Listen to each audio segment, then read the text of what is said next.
Happy Sabbath. Again and again. Thank God for making it possible for us to come back again this week.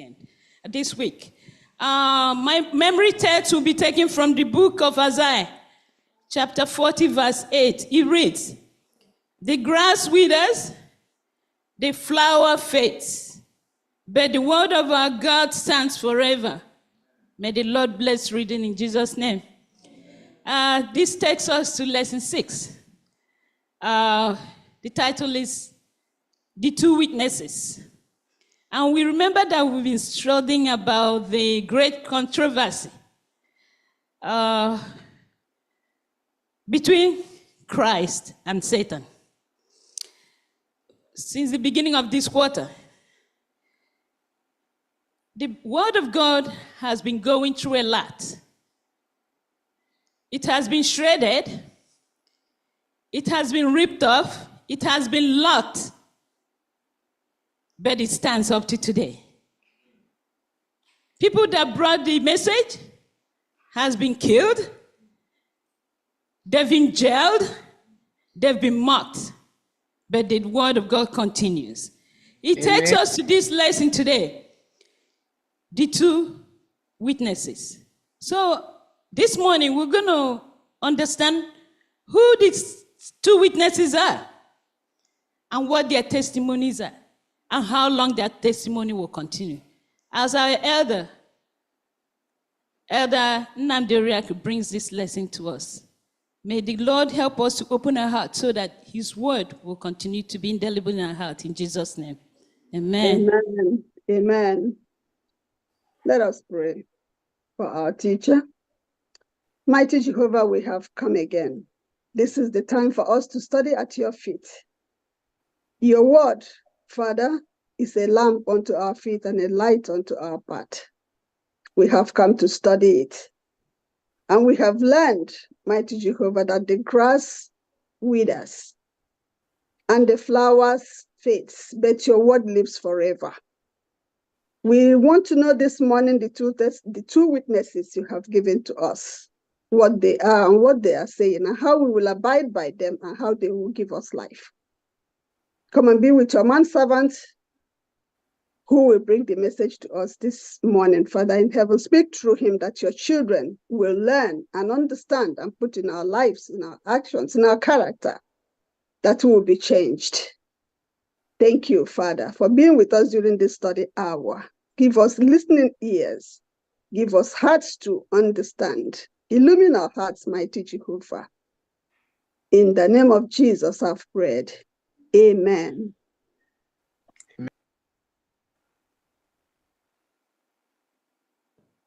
Amen.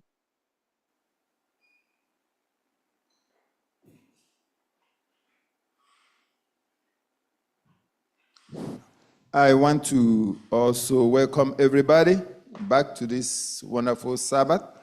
The day is so bright and shiny.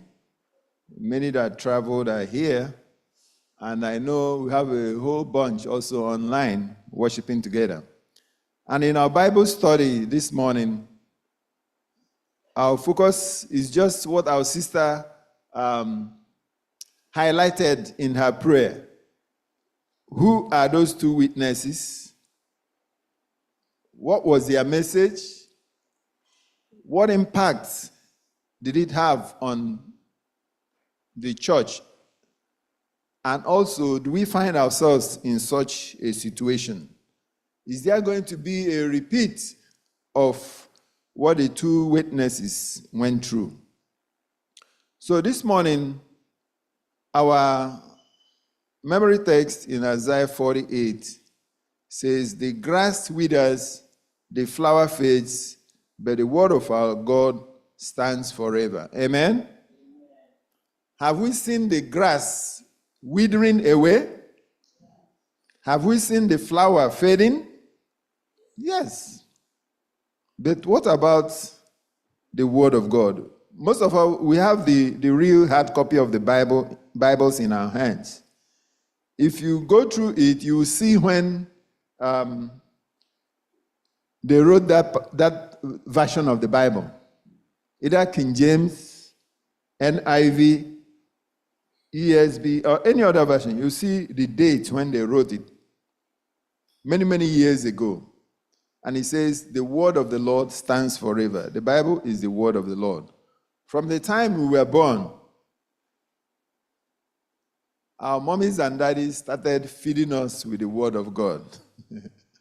And it has lingered. As long as you are 80, 85 years old in this church, I believe the word of God has been there. It has never withered away, and it has never faded.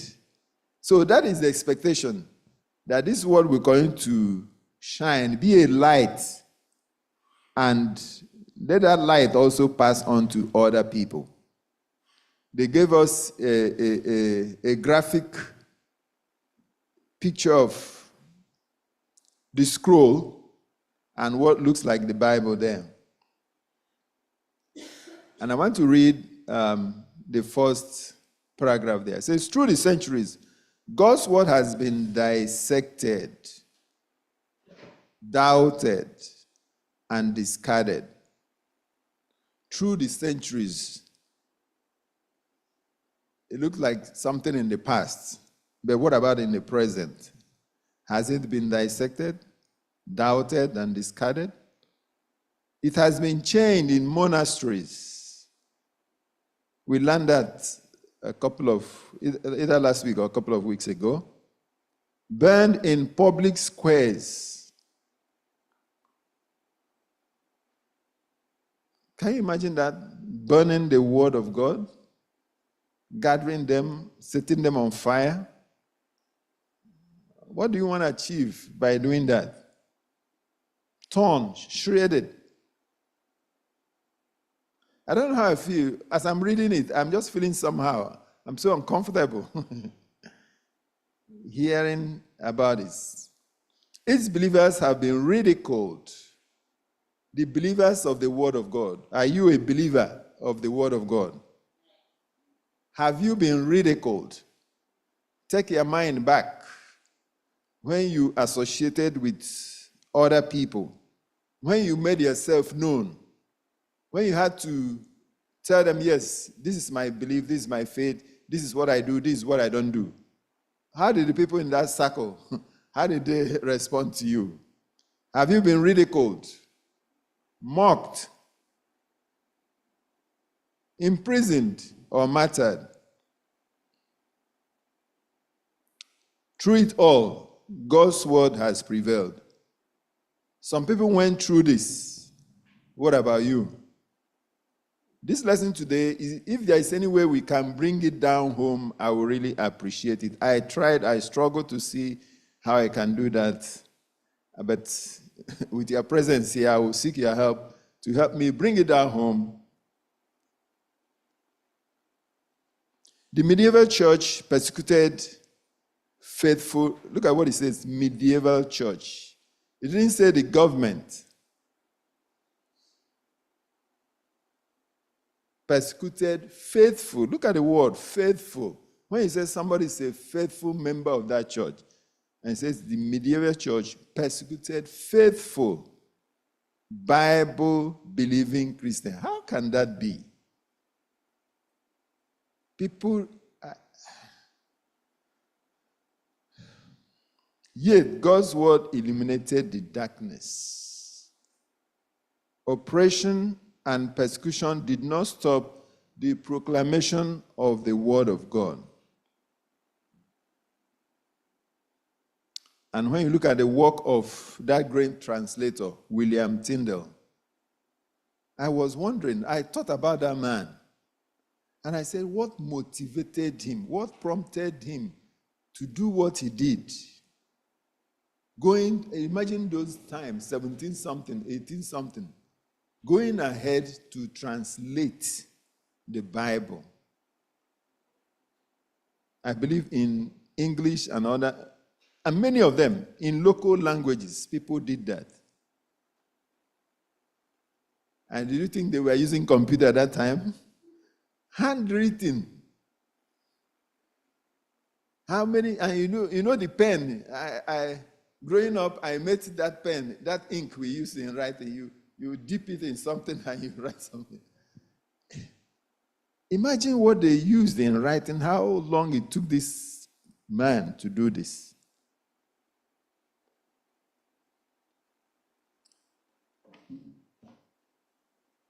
And I love this area again. So Tyndale explained that on one occasion, the bishop purchased a supply of the English Bible translation. Purchased a supply. Probably he closed up the church, the shop.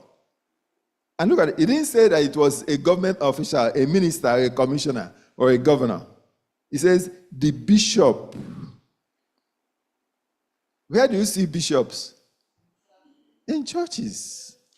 It says the bishop purchased a supply of the English Bible translation and publicly distributed it, right? How can? Unbelievable. Why would he do that?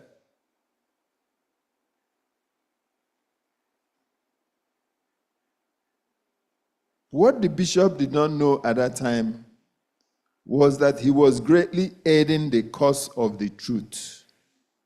How did he do that? If he purchased the Bible and a large supply and he burned it, how did it propagate the gospel? I need a response. How did it make the gospel to move?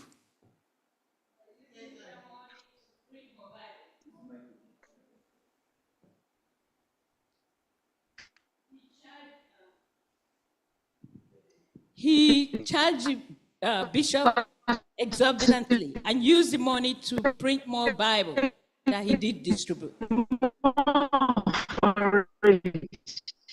Is somebody talking online?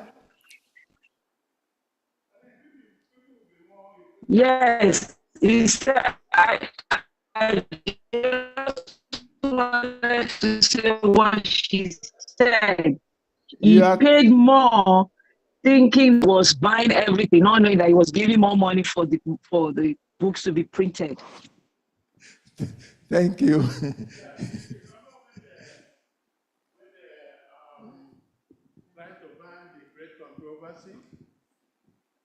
Millions of people went and bought every copy they can find. Some people even bought more than one. So when you burn the Bible, people will be more inquisitive and they will go and buy as much as they can to hoard them so that you don't destroy all the Word of God.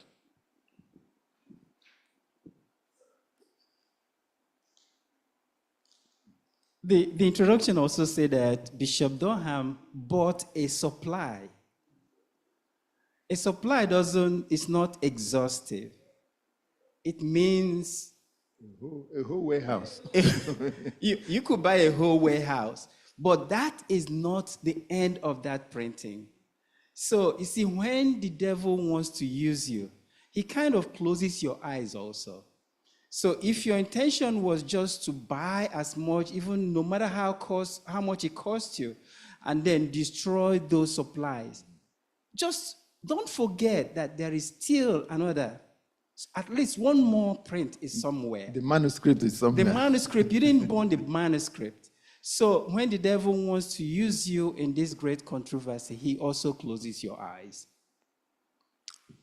Thank you so much. I just want us to explore that, just as we have contributed, looking at what somebody in the church, a bishop, did, the impact. And somebody sang a song and says, what the enemy thought was evil, God has turned it around, turn it around. What the enemy thought was evil, God has turned it around for my good. God turned it around so that his gospel will go ahead. So let's look at Revelation 11, 3-6. Revelation 11, the two witnesses. Let's discover the two witnesses here. And I will give you power to my two witnesses, and they will prophesy 1,260 days, clothed in sackcloth. These are the two olive trees and the two lampstands. standing before the God of the earth. And if anyone wants to harm them, fire proceeds from their mouth and devours their enemies. And if anyone wants to harm them, he must be killed in this manner. These have power to shut heaven, so that no rain falls in the days of their prophecy. And they have power over waters to turn them to blood, and to strike the earth, with all plagues, as often as they desire. You know, when I read that passage, immediately what came to my mind was Elijah and Moses. And some Bible commentators also, they look at it that way, that he's talking about Elijah and Moses. But then, how will you prove that they were not referring to Elijah and Moses in this reading? I think we're going to find it out later. Yeah, we're going to find it out, because Elijah and Moses, their own time was in the Old Testament, right? Okay, so we're going to find it out later. So these two witnesses, we have one of them there. But based on the reading now, here is talking about Old Testament. So we have gotten that area. So let's look at the book of John 5, verse 39. John 5, verse 39.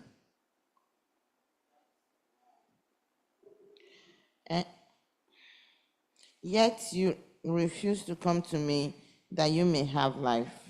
I do not only... John 5:39. I'm going to read it again. Okay, read from 36 to 39. And the Father who sent me has himself borne witness about me. His voice you read have... it again. Say it again. And the Father who sent me has himself borne witness about me. His voice you have never heard. His form you have never seen. And you do not have his word abiding in you, for you do not believe the one whom he has sent. You search the scriptures because you think that in them you have eternal life. And it is they that bear witness about me. Yet you refuse to come to me that you may have life. They bear witness about me. You cite the scriptures, they bear witness. And the scriptures, we are meant to know, the scripture is the word of God, right? And when you're talking about the scripture, you're talking about the Old Testament and the New Testament. So they testify. Some translation will say testify, other translation will say witness, right? Okay. Let's look at Zechariah chapter 4, verse 2 and 6. And then verse 14.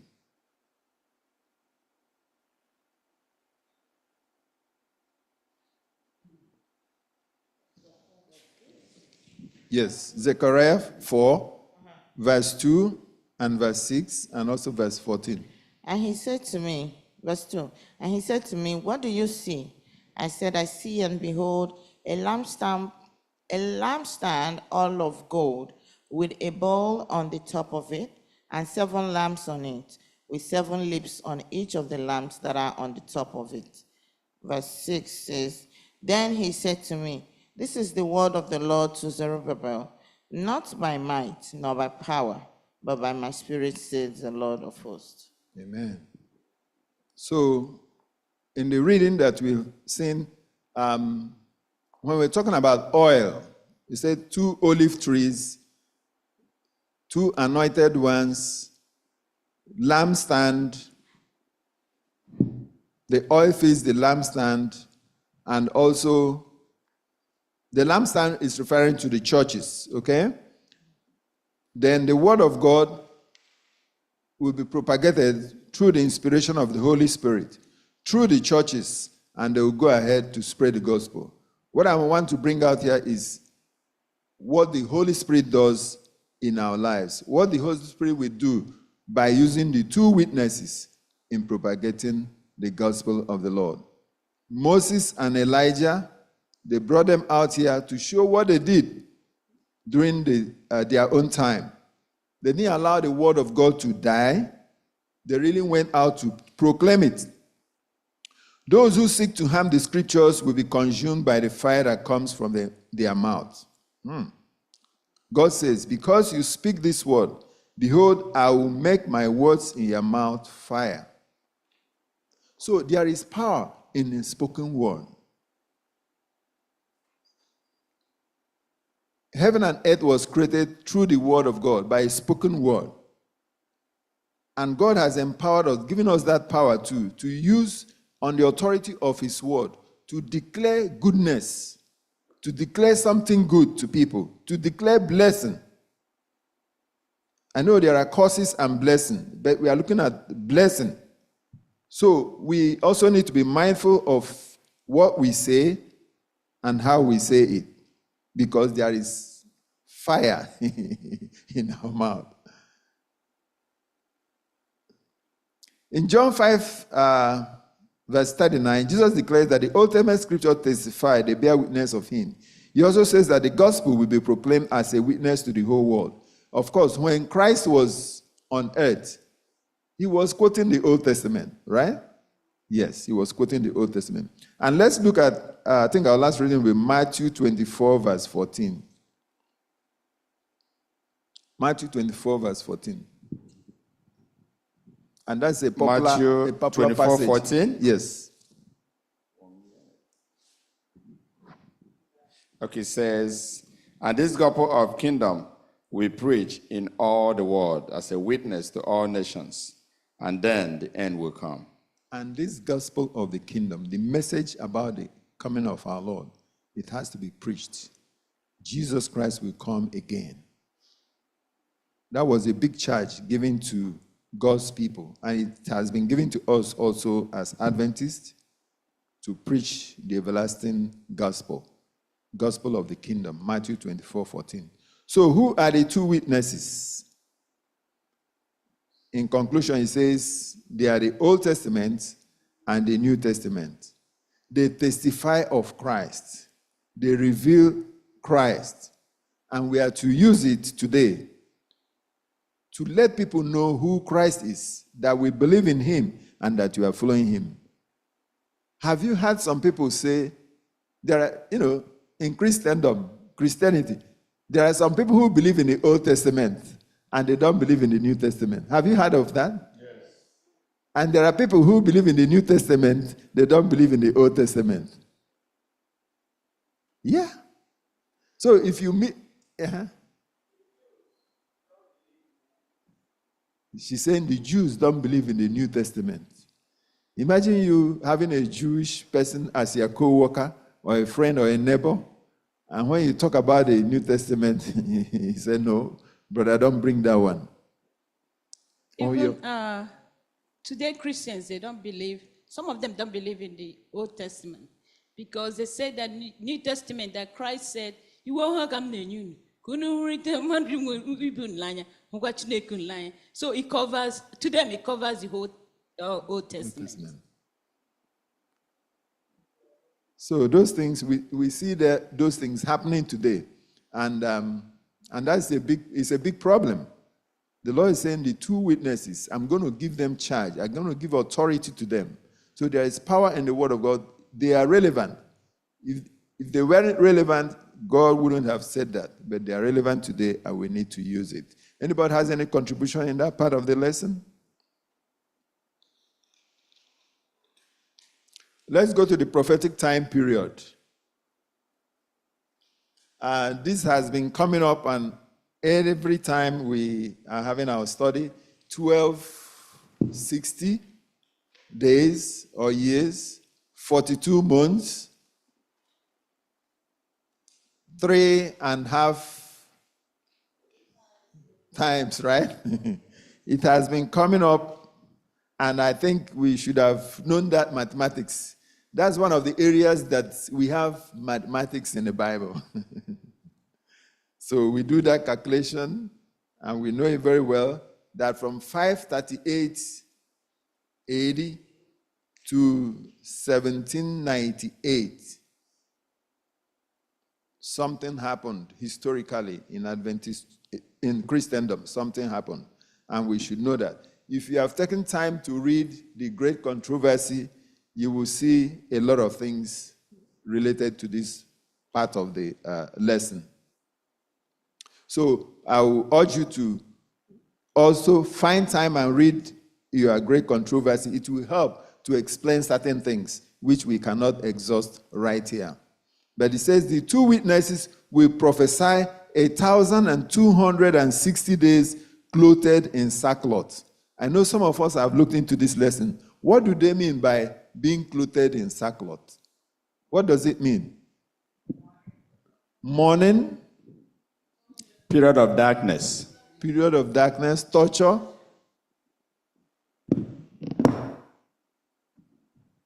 So those who will prophesy, it will be done in sackcloth, a time of mourning, a time of such torture. And we all know that those were the dark ages, seriously dark ages. And I don't know whether when you were reading it, you just saw it as dark ages and you continued. Think about it.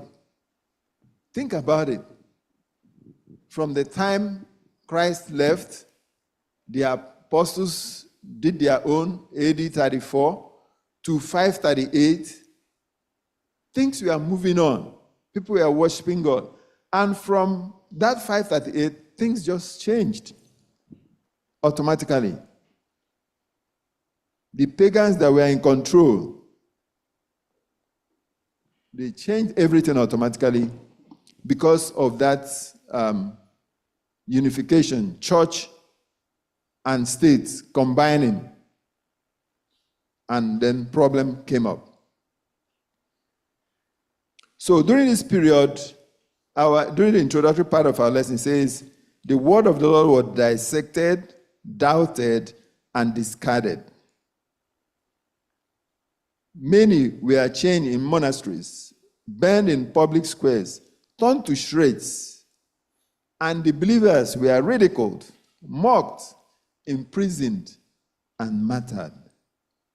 Many of them happened during this period, 1260 days or years or 42 months. And that is a terrible period. This lesson calls it deep. It says deep spiritual darkness. I can't imagine. I think it's difficult for me to understand that. Deep spiritual darkness.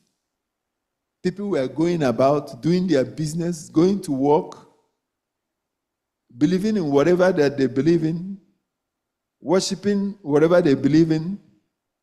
But there was a lot of introduction of paganism, a lot of tradition, a lot of rituals. They promoted that so much that the word of God went down. During this period, it was a tough time. During these 1,260 years, the word of God, his two witnesses were clothed in sackcloth. His truths were hidden under a vast pile of tradition and rituals. These two witnesses still prophesied. Despite that they were imprisoned, chained, ridiculed, he says, they still prophesy. How do you think they were prophesying during those tough periods? How did they get out the Bible? How were they, letting others know about Christ? How did they do that? It's just like this. The word said, "Thy word have I hid in my heart, that I may not sin against." So they already memorized it. They had it in their heart, and whatever it is that they remember is what they gave to the people. Because there was no way they could physically carry the Bible, but they carried the Bible in their heart by studying it, by memorizing it, and it is from memory that they were able to spread the gospel to other people. Some of them also copied parts of the Bible. Can you hear me? Yeah. Oh, okay. Some of them also copied parts of the Bible and sewed it onto their coats and gowns and whatever they were wearing then, like the Waldensians. Waldensians were I don't know if they were the most tortured people. They lived in caves. They had stones thrown at them where they were hiding. So many massacred. I think it's up to 5 million, according to the according to the history. Happy Sabbath. They said that in the olden days, people where had get Bible, you must surely hide it. Because if you don't hide it, if they take it from your hand, they will kill you immediately. And some people that in the olden days, when they want to burn the Bible won't burn. They burn it, it won't burn. So they will kill the person that they hold the Bible. Yeah, I want us. Yes, go ahead with the question. What was actually the problem with the Bible? Because you said it was like the first Sunday lesson, right? Where the bishop had to go buy everything. So what was the bishop preaching with? So is it that the bishop had a problem with all the Bible or parts of the Bible? What was actually the problem? Authority. It was a battle of powers. It was authority. So these people had somebody else whom they pledged their allegiance and their support and their respect and everything to, which was God. It was a battle for authority and supremacy, who was in control. And that's why the bishop bought all the Bible, because if you don't have that, then how are you going to be able to read about that person? All your authority will fall under our rule. Everything will be under our rule. It was just authority. Our sister is asking. Yeah. Hold on. She's asking a very vital question. What was the problem with the bishop? Why did he get all those Bibles? What was his problem? Revelation of the truth. Okay. They want the truth to be revealed. They are the ones that know the truth, but they didn't want the public really to know the truth. They didn't want the public to know the truth. Absolutely. Teacher, Yes. Hold on. remember, we are learning the great controversy. Yes. The fight between good and evil, the fight between Jesus and Satan. Satan himself used those who said they are religious leaders, the bishops. The bishop himself was fighting for the enemy. He was an agent of the devil. So that is how cunning the devil is. And remember, during that time, after that time, they went as far as changing everything. There's no more Christianity. They call it something of reason. It is through the reasoning of man they were governing. No more churches. Even churches were used as ordinary entertainment centers, and so there was no church at all at a certain point. So the question is why the devil is using the religious leaders to fight Jesus. Thank you so much. Okay, included in what you all have said, the word of God preaches against them.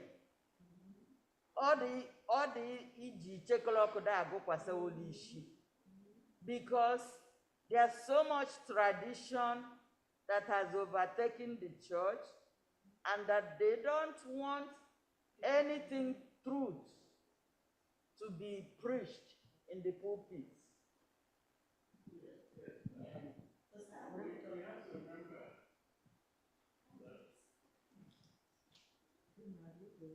We have to remember that the Bible tells us that the devil was released from the bottomless pit.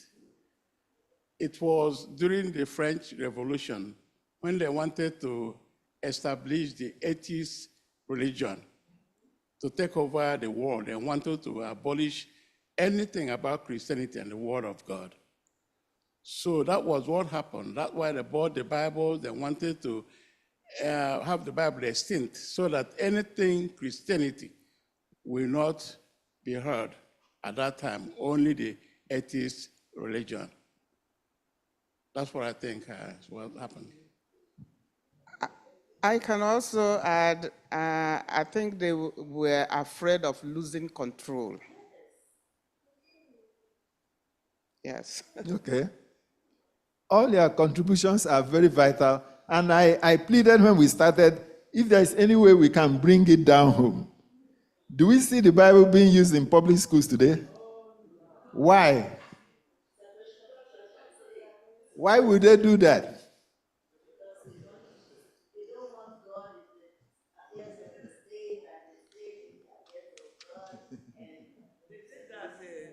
There is no God.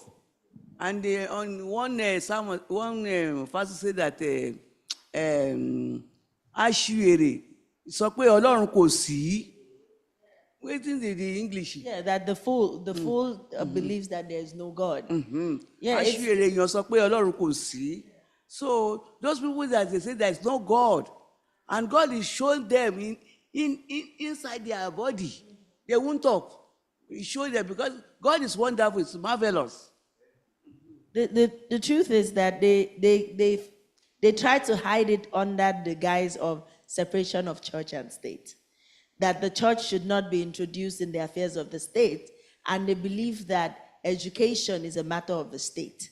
So if you allow the Bible in, that means you're allowing God into the affairs of the state. It's also one of the ways of a devil to control what it is, because you're not allowing prayer, you're not allowing devotion, you're not allowing Bible reading, but you're allowing all false theories to come into the school. You're allowing, you believe in all this psychologists and all their theories, the Freudian theory and all of that. You allow it into the school, and that changes the mind of the people. You're allowing all this false, oh yeah, a man can be whatever, a bird, they can decide they can be a bird today. But if you allow the Bible in the school, then the children will be able to read in that Bible and say, no, that thing that you're telling me is not true, because this is what the word of the Lord says. Teacher, you see, we have to be careful these days. Even as you hold your Bible, Satan has also infiltrated into that. Through those who translate this Bible, they remove vital things. Even if you go to some Bible, you will not see the complete 10 Commandments. So that is how the devil has infiltrated. Everywhere is fighting Christianity. So we have to be careful the type of Bible we buy and read. Today, as we are sitting in the house of the Lord, almost all the countries in Africa are the one practicing what was practiced in those days. Almost all of them, they were showing us in Voice of the Matters, it's always sent to me, I will read, that what is happening is that they don't want it, if they hear that there's a church, they don't care about the church, they care about the pastor in Africa. They make sure that either the Muslim or the ISIS, one of them must go and kill that pastor and his family today, not yesterday. So our own countries now in Africa is getting so lower than other countries, because they don't even like what we said now. They don't even like put scripture. In the days where we went to school, after morning prayer, the first thing they will teach us is the Bible. Today, those countries, almost all the countries in Africa, say that no more religion in their schools. No more religion in their schools. So they don't teach children, unless parents call their children inside their home and teach their children the word of God. So we people also should be ready now. When they say here, I don't know what will happen here, but that is what is happening in Africa. All the North Africa, they are Muslim. Now West Africa is joining. If not for Ghana, Ghana is even better. They are not asking. They say Nigeria has kept their voice quiet. So the Muslims are saying that they are the owner of the country. And the leaders leading in Nigeria now are Muslim leaders.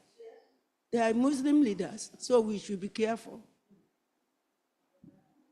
Thank you so much. As it happened in those days, deep spiritual darkness. We are seeing pockets of it around us, in our communities, in our environment, in our countries.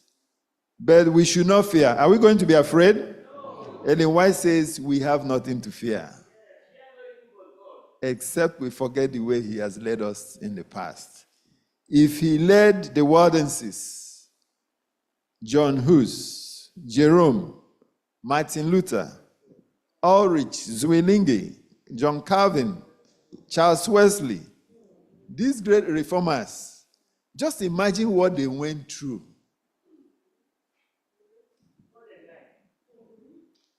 Think about what they went through. What motivated them? What moved? I keep thinking about it. I don't comprehend it very well. Yes. We as Christians are also at fault for some of these things, because we are actually fulfilling the word that says having a form of godliness but denying the power thereof. So therefore that people have now lost faith and trust in God. My husband is from Anambra, and you guys know a lot of them are Catholics, but there's something happening among the Anambra Enugu young men now, and women, not just men. A lot of them are going back to the traditional religion. It's not even it's going back to and even this one that my husband, that we went home for my father-in-law's funeral, one of his cousins approached him. So those are the things that are happening, because they will tell you that they have tried this religion. They have tried Christianity, and what they have seen, they don't respect it. That the pastors are talking from one side of their mouth and doing another thing from the other side of their mouth.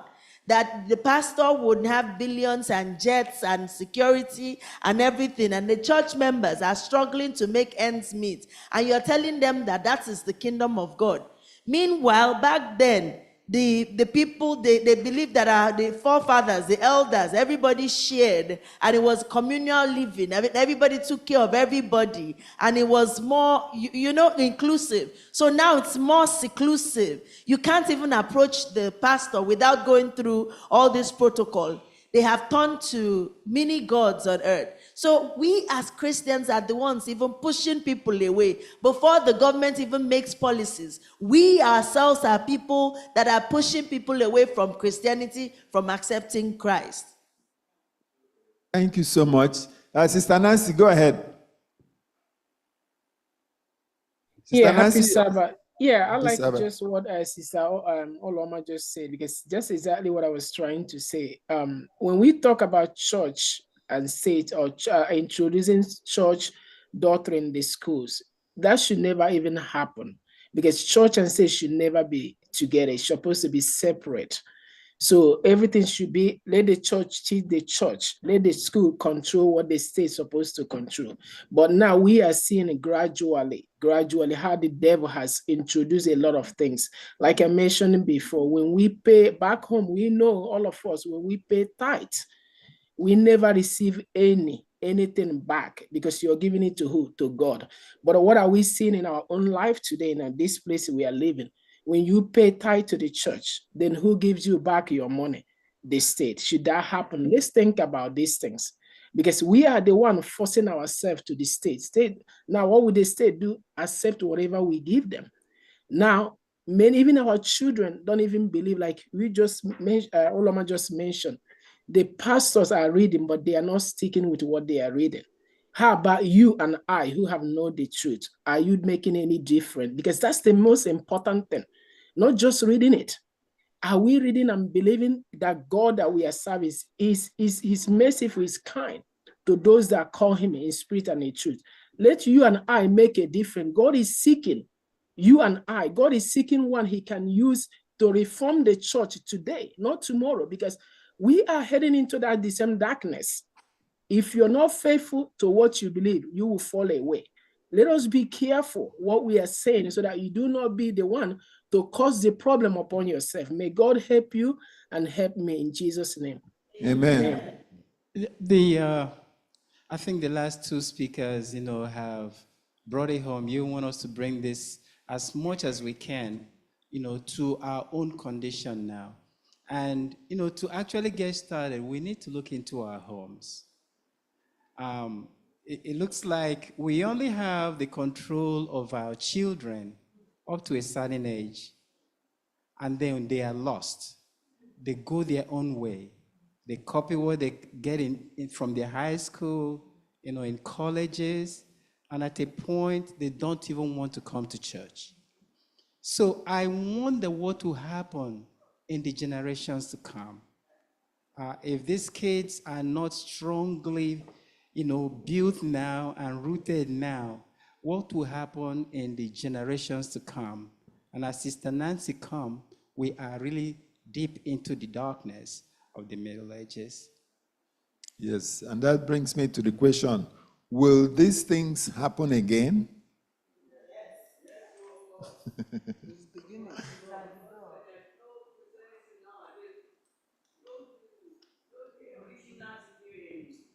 Christianity. Mm-hmm.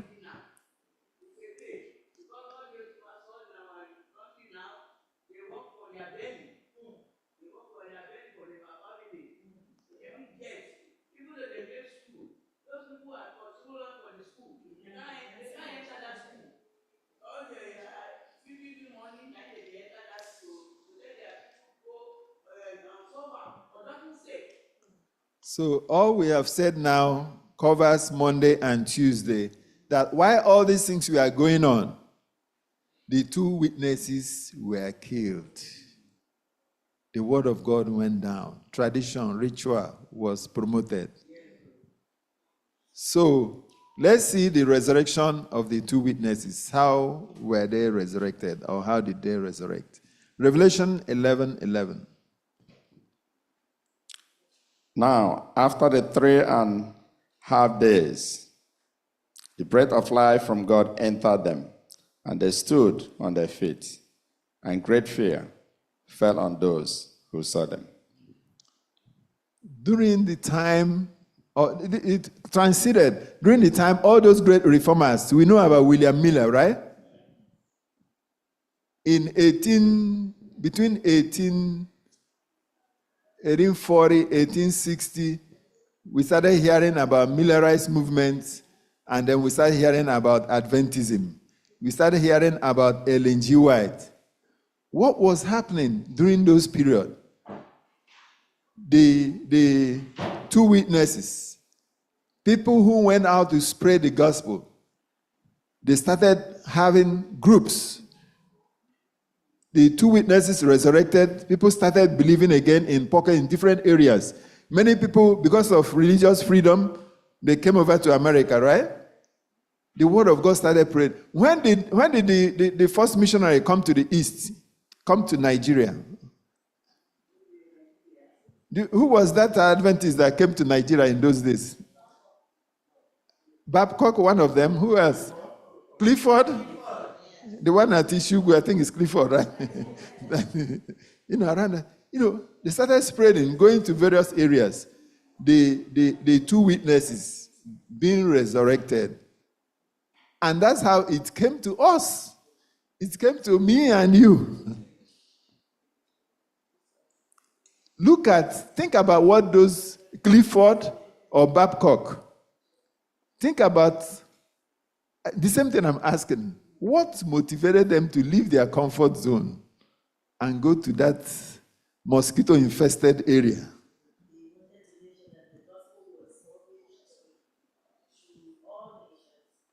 The two witnesses resurrected. They didn't even know the language. They didn't even have the right food to eat. But they were able to give up whatever they had to say, I will eat whatever you eat. I will stay wherever you are staying. despite the inconveniences. Stuff. It's amazing. It's really amazing when I think about it. How the two witnesses were resurrected. And so the message came to me and you. And the brother said, the message has come to us. And he's now thinking futuristically. What's going to happen based on what we are seeing now? What's going to happen in centuries to come if Christ tarries? Yes, I believe that. God will surely be the controller. Do you have Psalms 119 verse 89? 89 and Psalms 111, 7 and 8. O Lord, your word is firmly fixed in heaven. Forever, O Lord. 119, 89. 111 verse 7 and 8. 111, 7 and 8 says, the works of his hands are verity and justice. All his precepts are sure. They stand fast forever and ever and are done in truth and uprightness. Do you believe in that? God's word may be attacked or suppressed, but it will never be eradicated. Even many professed Christians undermine its authority in various ways, questioning parts of the Bible, also emphasizing the human elements that it all but loses its divine stamp, and God's truth is undermined. Have we seen it being done presently? We must never in any way allow ourselves to be seduced by this, and that's what we are sharing here, that even ourselves, we are also part of the problem. The two witnesses resurrected. If we want this same gospel of the kingdom to go like wildfire, we need to proclaim it. Despite the ridicule, despite the imprisonment, despite being martyred, despite being chained, we need to let it out, one way or the other. Truth triumphant. Revelation 11, 15 to 18.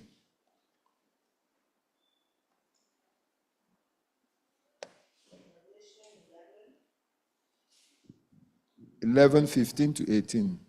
Then the seventh angel sounded, and there were loud voices in heaven, saying, the kingdoms of this world have become the kingdoms of our Lord and of his Christ, and he shall reign forever and ever. Amen. 16. And the 24 elders who sat before God on their throne fell on their faces and worshiped God, Amen. saying, we give you thanks, O Lord God Almighty, the one who is, and who was, and who is to come, because you have taken your great powers and reigned. 18. The nations were angry, and your wrath has come, and the time of the dead, that they should be judged, and that you should reward your servants, the prophets and the saints, and those who fear your name, shall, small and great, and they should destroy those who destroy the earth. Verse 19. Can somebody finish 19? Then the temple of God was opened in heaven, and the ark of his covenant was seen in his temple. And there were lightning, noises, thundering, and earthquake, and great hail. Amen? Amen. That was a triumphant period.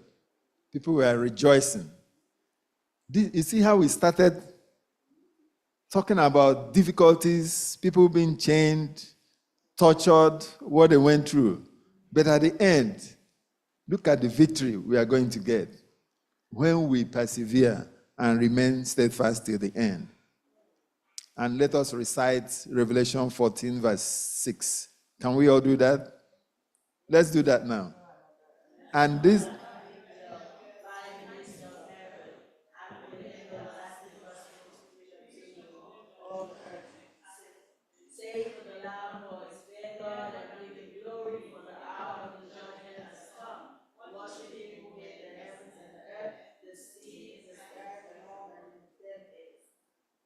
We should not forget this. We should have it. We should recite it. We should know it. somebody said here during the course of our study that those people, they didn't have any Bible that time to share, right? To let others. It's what they have imparted in their brain. And this is one of them. Revelation chapter 14, verse 6. When you analyze that verse, a lot of things are loaded in there. Worship the Lord, fear him, give him glory, give him honor. He will bless us when he comes. Ladies and gentlemen, I want to thank you for this study. And this is the little that I can help in letting us know about this lesson today. The two witnesses, you are part of it. You are one of it. John Hus, Calvin, they've done their own part. Let your name be written there. Let your name be one of it. Amen?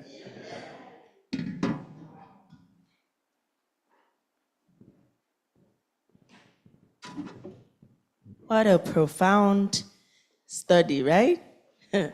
What a very wonderful but thought-provoking lesson.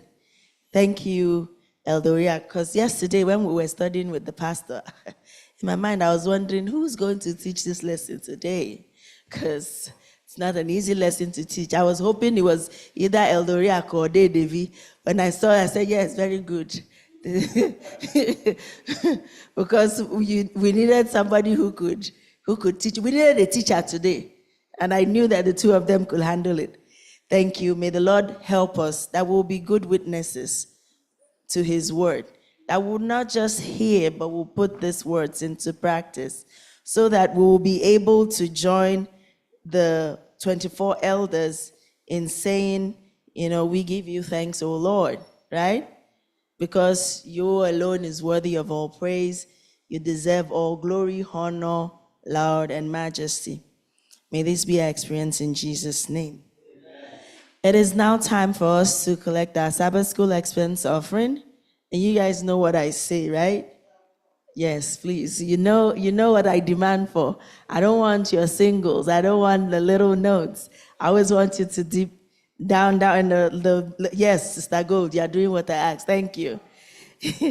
Please. And for those of you online, you can also assist us by going to our online giving platforms. We have our Zelle account. You could use our number, or you could do it through our email, or you could also go give through the AdventistGiving.org, and you can also do it through our website, which is the first Igbo SDA Church.org, and you go to online giving. May the Lord bless us as we give.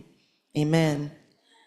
We give you thanks, O Lord, God of our Father Israel, from everlasting to everlasting. Praise be to you, O Lord, God of our Father Israel, from everlasting to everlasting. Yours, O Lord, is the kingdom.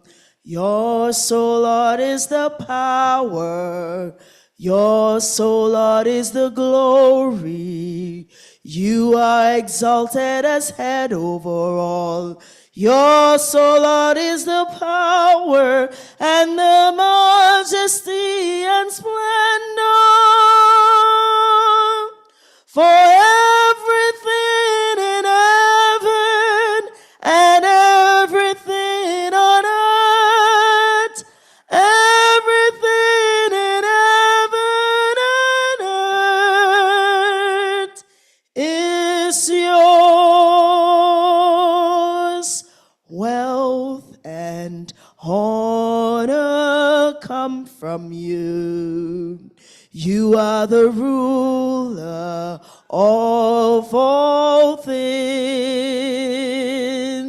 In your hands are strength and power to exalt and give thanks to all. Praise be to you, O Lord, God of our Father Israel, from everlasting to everlasting. Praise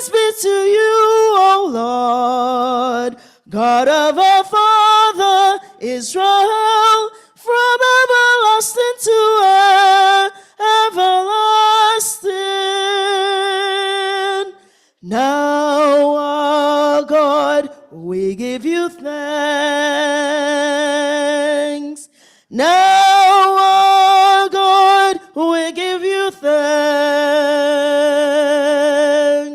Now, our God, we give you thanks and praise your glorious name, and praise your glorious name.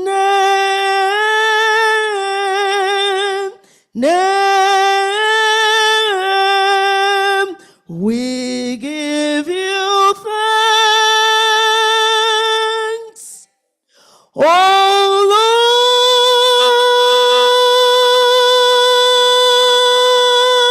Lord.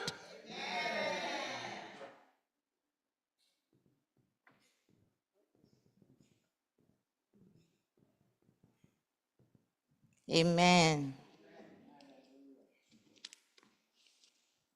Thank you so much, Sister Ola.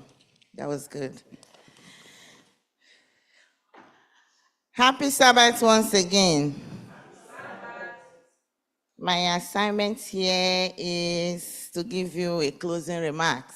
And you know how I do it. I just come here and discuss what I've learned from the lesson. And today's lesson, like Sister Loma said, it was a very difficult one. And I thank our able teacher. When a professor is teaching a lesson, it's different. So we thank you, sir. Pray that the Lord will continue to bless your ministry in Jesus' name. I was so interested in Matthew chapter 24, verse 14. And this gospel of the kingdom will be proclaimed through the whole world as a testimony to all nations, and then the end will come. When I was sitting there, I was talking to Sister Olo, and we were discussing about how these people came to Africa to preach the word of God. And I was asking her, how did they even speak Igbo? How were they able to translate? How did they do it? Sister Olo said, it's the work of the Holy Spirit. And I'm telling you today, just as we remember local Clifford, local Louisine, and all those people who they were mentioning in this lesson, let somebody be able to remember you that one day it was Sister Gold who preached this lesson to me. Let somebody be able to remember you that in this life it was Elder Chigozie Ebere who brought this festival church to this place. I am so happy when I learn these lessons, because this mathematics that we are learning is telling us that as these people calculated all these things and it came to pass, so will everything that is written in this word come to pass. Whether you believe it or not, the word of God will always come to pass. The Old and the New Testament. Don't be a selective preacher. Don't say, this one happened in the past, it's not going to happen again. It is the word of God, and it is a light unto our path. I urge you to please take this lesson seriously as you learn them, put them in practice, and pray to God to give you the Spirit so that all these things will not stand against us in the last day. I pray that the Lord will be with you and help us just as we run this race, that in the end, we will inherit that everlasting kingdom which He has gone to prepare for us. May the Lord be with you in Jesus' name.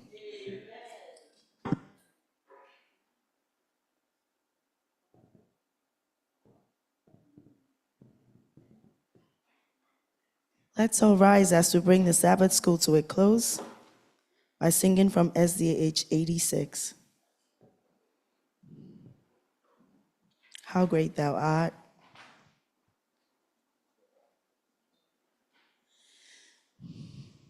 How great thou art, how great thou art, O Lord my God, when I in awesome wonder consider all the worlds thine hands hath made. I see the stars, I hear the rolling my path throughout the universe display. Then sings my soul, my Savior God, to thee. How great thou art, great thou art, how great thou art, great thou art. Then sings my soul, then sings my soul, my Savior God, to thee. How great thou art, how great thou art. When through the woods and forest glades I wander, and hear the birds sing sweetly in the tree. When I look down from lofty mountains grandeur, and hear the brook and feel the gentle breeze, then sings my soul, my soul, my Savior God, to thee. How great thou art, great thou art, how great thou art, how great thou art. Then sings my soul, then sings my soul, my Savior God, to thee. How great thou art, how great thou art. And when I think that God is Son not sparing, sent him to die, I scarce can take it in. That on the cross my burdens gladly bearing, he bled and died to take away my sin. Then sings my soul, then sings my soul, my Savior God, to thee. How great thou art, how great thou art. Then sings my soul, my Savior God, to thee. How great thou art, great thou art, how great thou art, how great thou art, how great thou art. When Christ shall come with shouts of acclamation and take me home, what joy shall fill my heart. Then I shall bow in humble adoration and there proclaim, my God, how great thou art. Then sing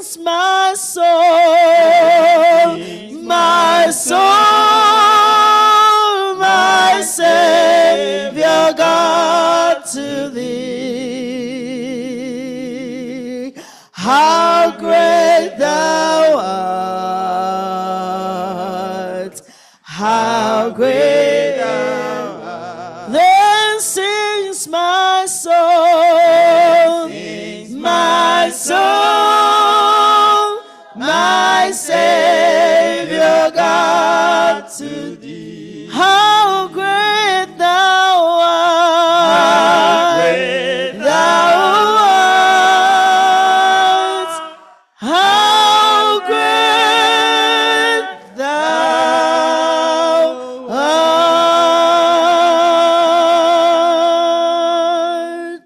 Amen. Amen. Amen. Let us pray. Our Father in heaven, thank you for this beautiful lesson we have studied. Forever, O Lord, your word will be settled in heaven. Onward, Christian soldiers marching us to war, with the cross of Jesus going on before. Christ, the royal master, leads against the foe. Forward into battle, see his banners go. Father in heaven, we have learned, we have studied again that your word is true. There is truth and life in your word. Just help us to persevere. Help us to bear the cross. Help us to know, Father, that you are the light. That at the end, mighty Jehovah, we are going to be victorious. We'll be triumphant just like you were. The fight is there, the battle is there. But go with us. Let us hold the truth. Let us continue with the faith, knowing that you will not leave us alone. In everything, Father, come and strengthen your children. Hold our hands that we will follow you. Help us to propagate this gospel, Father, anywhere we can, anywhere we can, starting from our little homes, our little families. Thank you, mighty Jehovah, for what you're doing in our lives. Continue to lighten our lives, mighty Jehovah, and make our feet and our thoughts and our minds and our hands lighter to work for you. Thank you. In the name of Jesus, I've prayed. Amen. Amen. Amen. Thank you, everyone, for joining us in the Sabbath School today. We really appreciate your presence. I pray that the Lord will continue to bless you in Jesus' name. Next Saturday, we'll be studying lesson number 7, and that is the middle of the quarter. I hope you can see that the quarter is coming to an end. It's titled Motivated by Hope. Motivated by Hope. And our memory text is taken from the book of Isaiah, chapter 25, verse 9. Join us next Saturday. We'll be studying this lesson. If you can, on Friday night, please join us on the Zoom. Our pastor is always bringing this lesson, digesting it, and you can ask all the questions that you want to ask. I pray that the Lord will keep you safe, those who have joined us in person and those who have joined us online. The Lord will continue to be with you till we meet you again next Saturday in Jesus' name. Amen. We welcome you to Sabbath School. Happy Sabbath day. We are happy that you are here. Happy Sabbath day. Happy Sabbath day. Happy Sabbath day. Happy Sabbath day.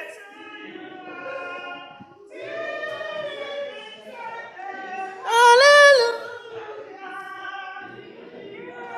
Come you to Sabbath School. Happy Sabbath day. We are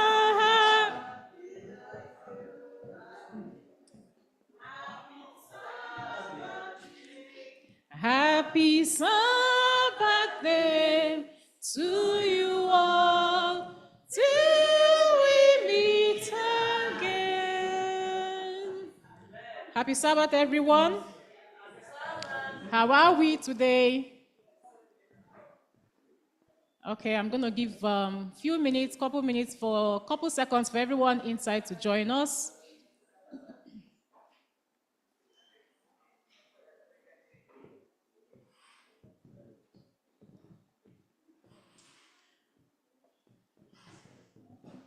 Hallelujah, hallelujah, hallelujah, hallelujah, praise ye the Lord.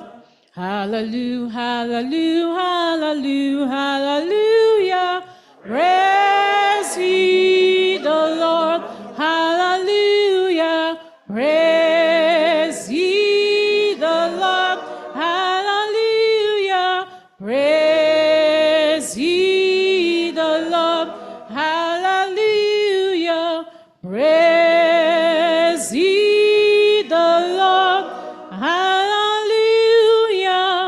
Praise ye the Lord. Amen. Can we please have our seats? We're going to be having an interactive session. Have you been joining us during the week? Have you been blessed?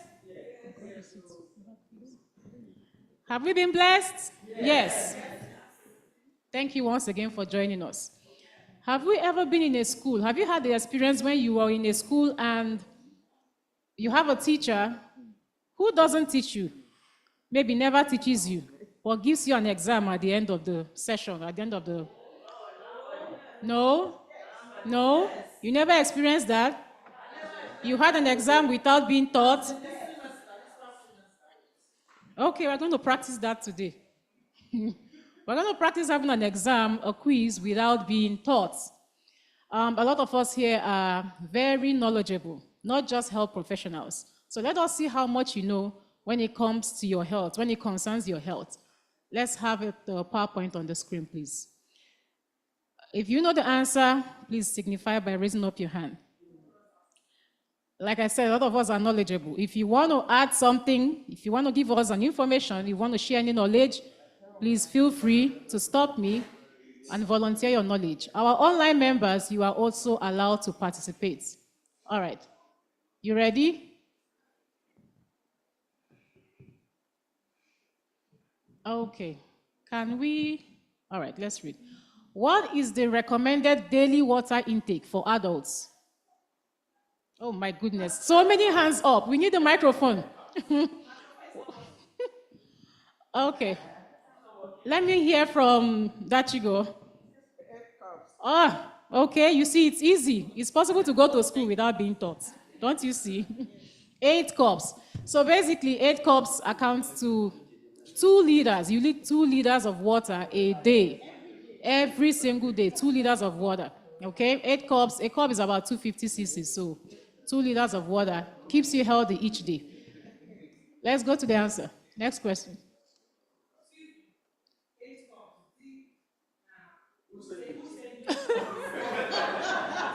She's asking if 8 cups, for the benefit of those online, she's asking if 8 cups is who sent you cup. So we have a standard measurement, right? That's our Niger brothers and sisters. So, yes, so 8 cups. A cup, a standard cup is about 250 mils, 250 cc, so it amounts to 8 ounces, right? All right. Yes, go ahead. Yes. So not necessarily more than 8 cups, but a lot of water at the point that you overwhelm your own kidneys. Yes, your sodium goes low. There are a lot of that. I don't think we can go into all that right now. But yes, there's a danger to, just drinking, even without being thirsty. Overruled. Yes, I heard that water can also intoxicate if you drink too much of it. Exactly. That is it. That's it. Your sodium goes low and it puts you in a very critical condition. Mm-hmm. It depends on how big or how small you are. Is it the same one size fits all? Yeah, for adults, yes. Oh, even if you're so big? Yes. Oh. That's fine. Warm water is okay. Okay. Second question. Which of the following is a symptom of dehydration, since we are talking about drinking? Headache, excessive thirst, fatigue, all of the above? Akuna says all of the above. Do we agree? Let's move on. What is the average recommended sleep duration for adults? They knows that one. They went to school. 8 hours. Recommended, I'm sure a lot of us do not do that. Sometimes 5, 4, whatever hours. And your body is working like a machine, right? body no be firewood. 8 hours. Let's have our rest. It is recommended. Question. Use the mic. What happens if you don't get 8 hours of sleep? Because we look physically fine when we do 4, 3, 5. At some point, I have a perfect example. That man up there, at some point, your body begins to tell you that you need the rest. You're coming down with all these symptoms. Sometimes you're coming down with tension, headaches. You can feel, headache is not just about something is wrong. It could just be that you just need water and you need rest. Yeah, so you begin to, no machine can just work continuously. You undergo wear and tear. So sooner or later, you begin to feel some symptoms, or even more. Mommy Alozie.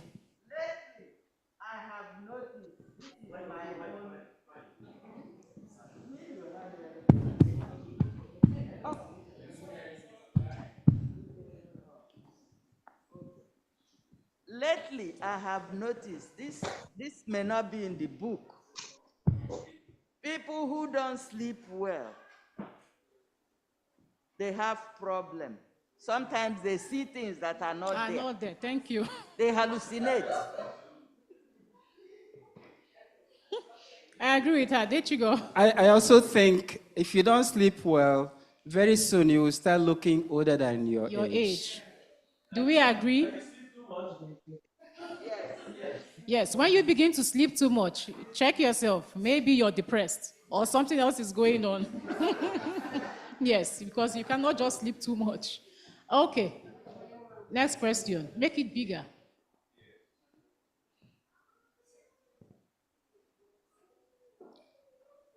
Number 4.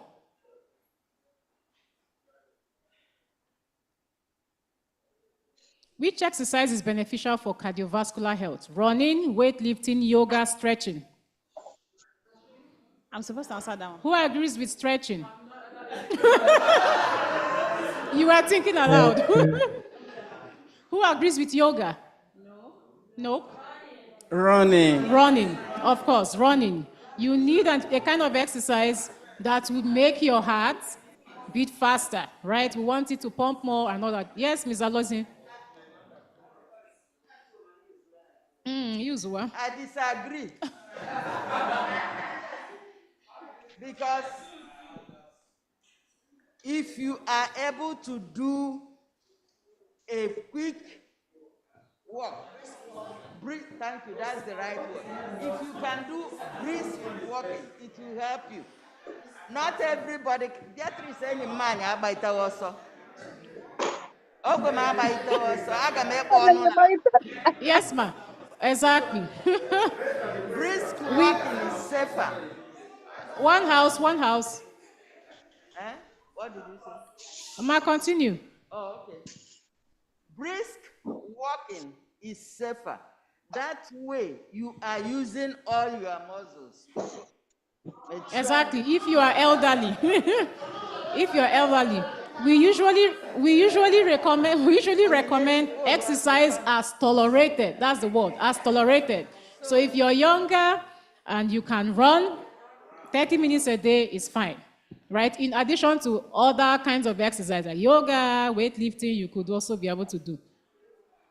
Might want to say something? Exactly. Walking is good for you. Try to go for a walk, 30 minutes or 45 minutes every morning, except Sabbath day. Amen.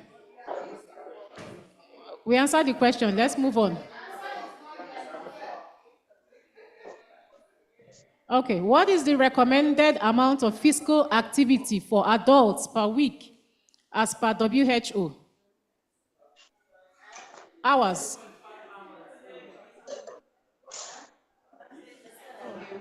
Okay, 2.5 hours, average of 30 minutes a day. We agree with you. Anyone disagrees? Let's move on. We're not quarreling. Number 6. Go.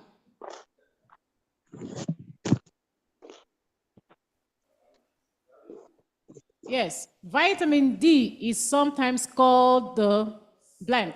Sleepy vitamin, darky vitamin, sunshine vitamin, dark vitamin, moonlight vitamin. So C, sunshine vitamin, right? Why? Elder, you went to school. Why is it called sunshine vitamin? Because it's available with the morning sun, only the morning sun. It's free, oh, you don't need to go and buy it as over-the-counter medication. Go outside, summer is coming, right? So let's begin to walk. As much as you can. And you know the truth, we are dark skinned, so it takes more time for you to absorb than our white counterparts. So you need to be out more, right? Okay. And question. Oh my goodness. Is it morning sun, afternoon sun?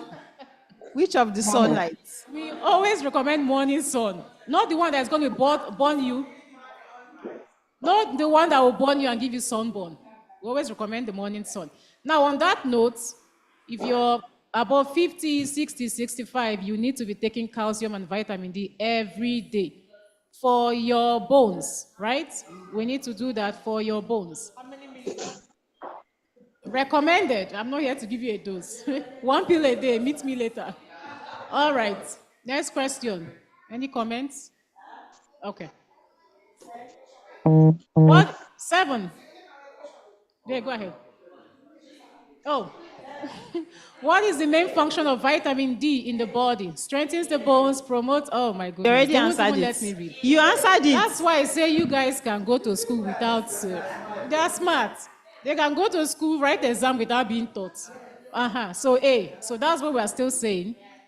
Calcium and vitamin D for your bones. Do we know what is, one house please, do we know what is osteoporosis? Yes.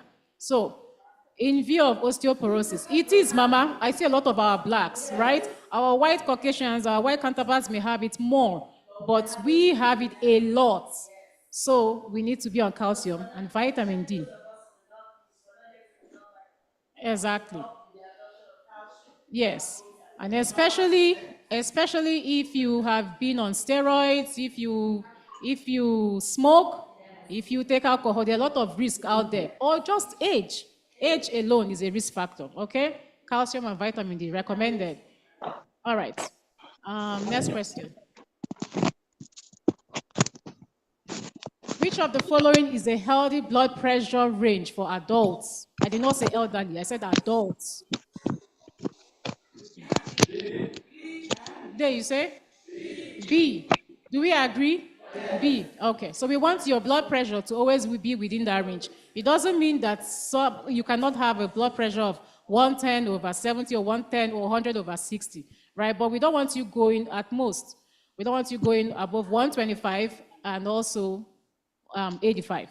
Okay? For our elderly people, we are not so stringent most of the time. So they could go up to about 130, okay, 85 thereabouts. Elderlies, what age?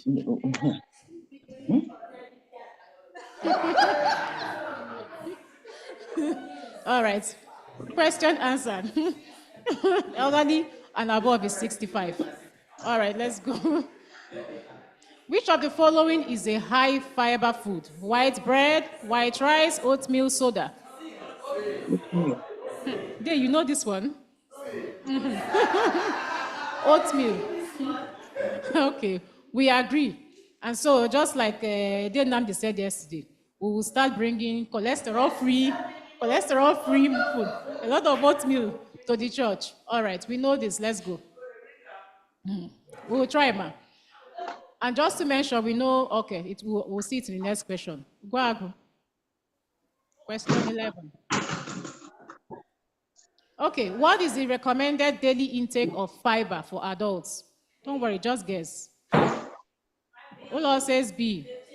Do we agree? Do I hear any other answer? D. Says that, Mommy says 35. Who else? 25? I'll go with 25. You need 25 grams of fiber. Yeah. We'll go with 25. We need 25 grams of fiber, right? 25 grams of fiber. What kind of foods are fiber diets? Tell me. Besides oatmeal. Bell orange has fiber. Your veggies. What? Veggies. Veggies has fiber. Green leafy vegetables, your legumes, chickpeas, beans, lentils, all the whole grains. Whole grains. So let me use this opportunity to point out. Yes. All that category, whole grains, whole wheat, they are all full of fiber. We should be eating whole wheat bread, though, not more than 2 slices if you have diabetes. Then, for those who will always ask, brown rice and white rice, right? Let me tell you, it's not sweet, though, it's diabetic rice. It has the same amount of carbs. The only advantage is the fiber content. Okay, so don't think that you're not having so much. So the best thing is what? Your portions. Your portions. Mommy, I lost your question. Yes. Or comment. You said 2 slices of bread. No, don't laugh. I'm closer to you. I saw a doctor at one time in my life, and I told her, I only take 2 slices of bread. And she said, why must your bread have a coat? Why must your bread have a coat? That is, why must it have a covering? She said, 1 slice of bread is just enough for you. We are overeating. Exactly. What did you have for? I was even trying to be lenient. Hold on. Hold on. Ihani, Lenya, you are not supposed to eat your bread alone. You eat it with a lot of vegetables, and before you do, you eat your fruits first thing in the morning. With 1 slice, you add your vegetables. You can, if you are not over vegetarian, you can take your eggs. That should be enough with milk. Stop overeating. It's killing. You have heard that, oh, it's not from me. There is no age. Not even if you were 10 years old. There is no age for that. There is no age. But Dr. Agum, we are talking here, right? What about those at home that cannot even afford it? What do they do?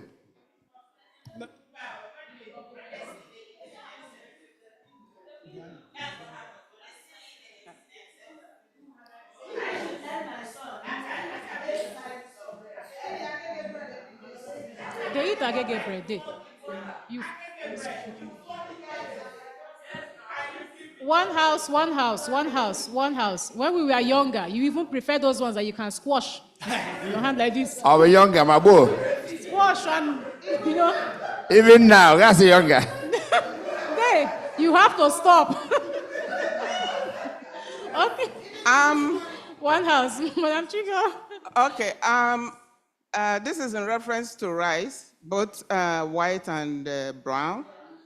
The way you will consume white rice without increasing your blood level is you have to cook your rice 75% to 80% done. When you cook your rice all the way through, you are asking for disaster.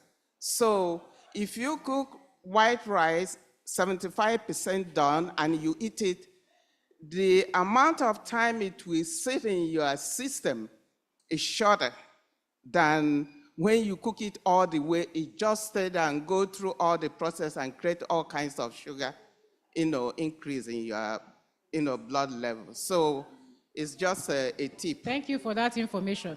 Because myself, I have failed in that. If I don't like to chew. So if my rice has not gotten to Agidi standard, Tuo level. That one is no longer rice. It's difficult, but yeah, that is a way we can, right? Because rice has a very high glycemic index. You would eat rice, you would eat potato or something else, and you will see the way your blood sugar will react or respond to both of them. Rice is like the killer. Rice and bread, 2 very bad culprits. Let's be watchful. Rice and bread. The same. Rice is rice, the same. We have answered that question last year. Let you go ahead. I also wanted to give another information you can do about rice is parboiling it and washing it out and then cook it again. By doing that, you've already washed off the arsenic and extra starch that's in it. Information. Did we hear that? Okay, Mommy Alozie. Can we talk? Can you give us time to say something? Yes, we're coming to you. We're coming to you. Give us one moment. Chigo is on the right track. The problem with your rice and even the beans you eat is that you do not soak them to remove the arsenic acid. You are poisoning your systems. Soak them first and wash them out and remove all the arsenic acid. Thank you. Draw your ear. That Vicky, go ahead. Yes, what I wanted to say is about slices of bread we eat. If you eat one slice of bread, you will be hungry and you will be tempted to eat this and that and that. And by the time you finish not snacking on so many things, you've eaten more than 5 slices of bread. So why not eat 2 with vegetables, with some other thing to make it up? If we say eat one slice, people will still be hungry. Just like somebody like me, I will still be hungry and I will eat this and that and that and that. So it's better I eat and know that I've eaten, and that will suffice. Thank you. Thank you. So that is why you are not having the bread, the one slice of bread alone, right? Proteins tend to make you stay longer, make you fuller, keep you longer than just carbohydrates. So if in that your bread, you have other things, you have eggs, you have avocado. Avocado is full of fiber. Yes.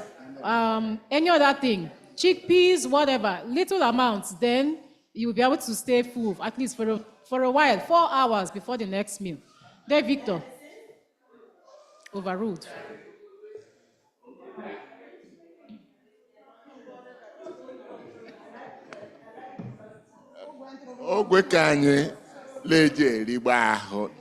That very little portion may not be enough for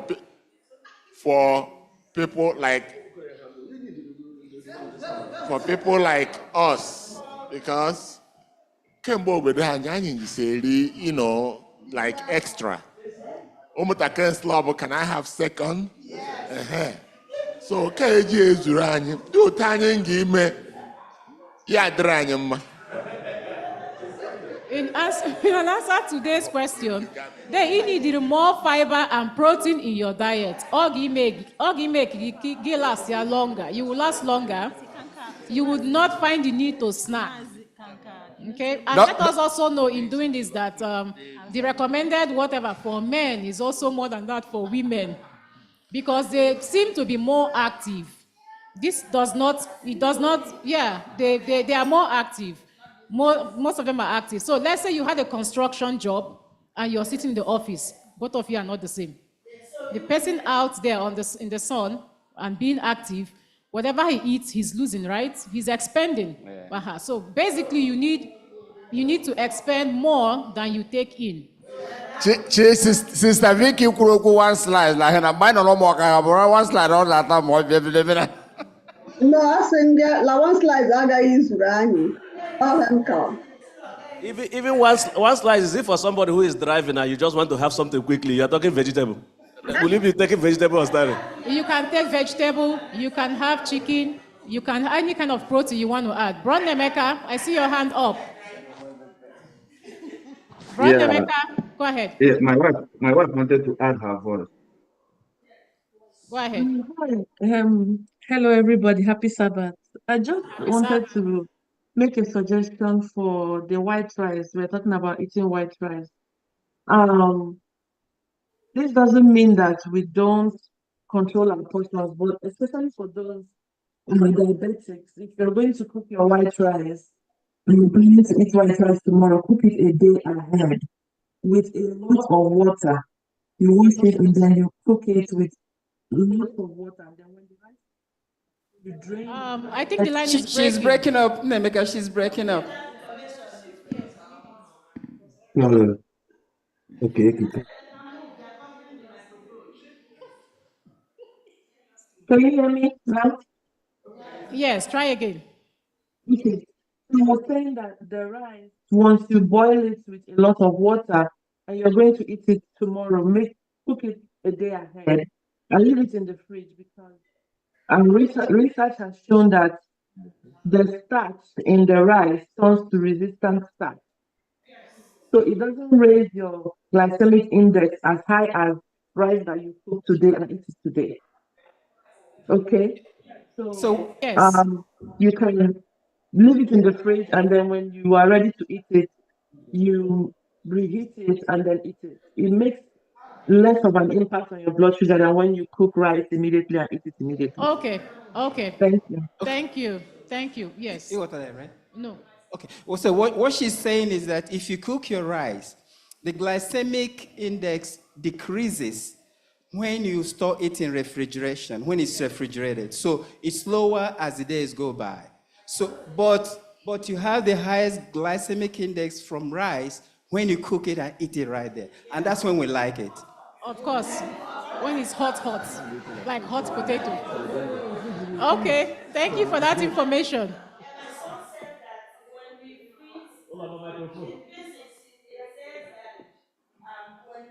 Our food, we put them in suspended animation. That means whatever it is that is going on with them, the chemical reaction stops. So it doesn't continue. It breaks it off. So because we have cooked it, we put it in the fridge, it breaks that chemical reaction that should happen, and it won't happen. You people have heard it too. If you not go to school, you have had it. Okay, next question. Give me. All right, one house. Let's move along. Question 11. What is the role of fiber in the diet? Providing quick energy, aiding in digestion and promoting bowel movements, building strong bones. We support B? Exactly. It's gut health, is good for your gut, right? All right, let's go. What is the recommended duration for brushing teeth? Where are our kids? 10 seconds, 30 seconds, 2 minutes, 5 minutes. 2 minutes.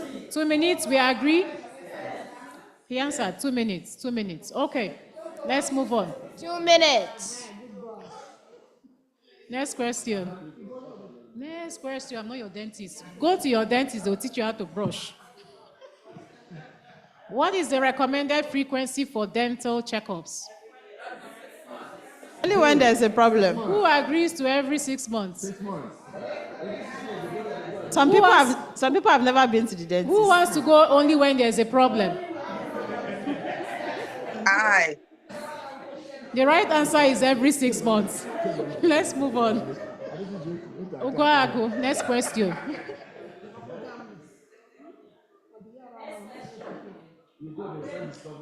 What is the recommended frequency for breast self-exam? Monthly, do we agree? Okay, so this is one of the cancer screening. You need to do it yourself in case you find it overruled. Both men and women. Yes, both men and women. Okay, we agree because men also have what? Breast cancer. Both men and women. Okay. A tick, the same way, until we teach you.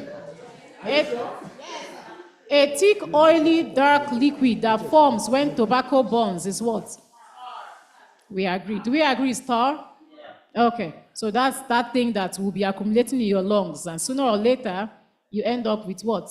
A lot of things. Okay, let's move ahead. Stay away. 16. What is the main purpose of warm-up exercises before physical activity? Akona went to school. Akona went to school.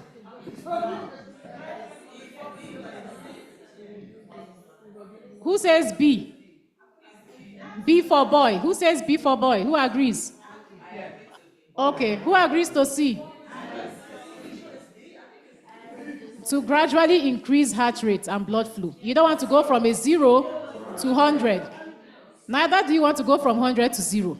So the same thing you do while beginning exercise, you do at the end. That's why we do warm up.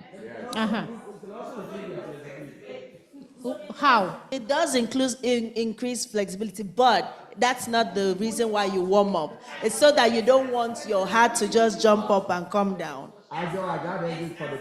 Listen to the question. That's why people fail in school. 17. They didn't say only, they said main. That means the other ones too are purposes. They're looking for the best answer. Sound question to take the joy. Exactly. All right, let's move on.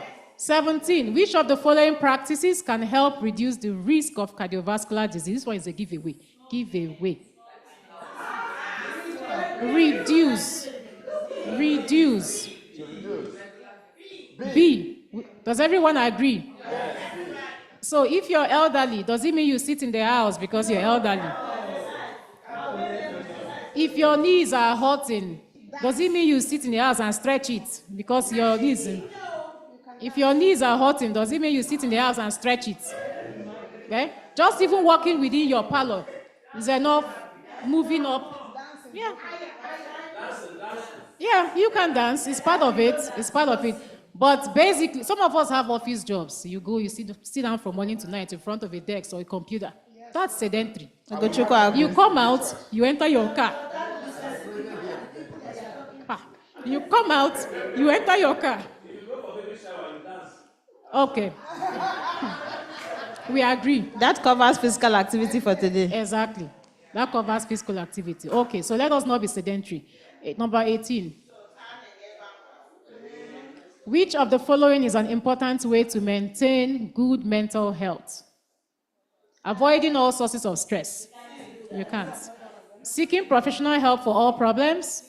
Engaging in social activities and maintaining a support.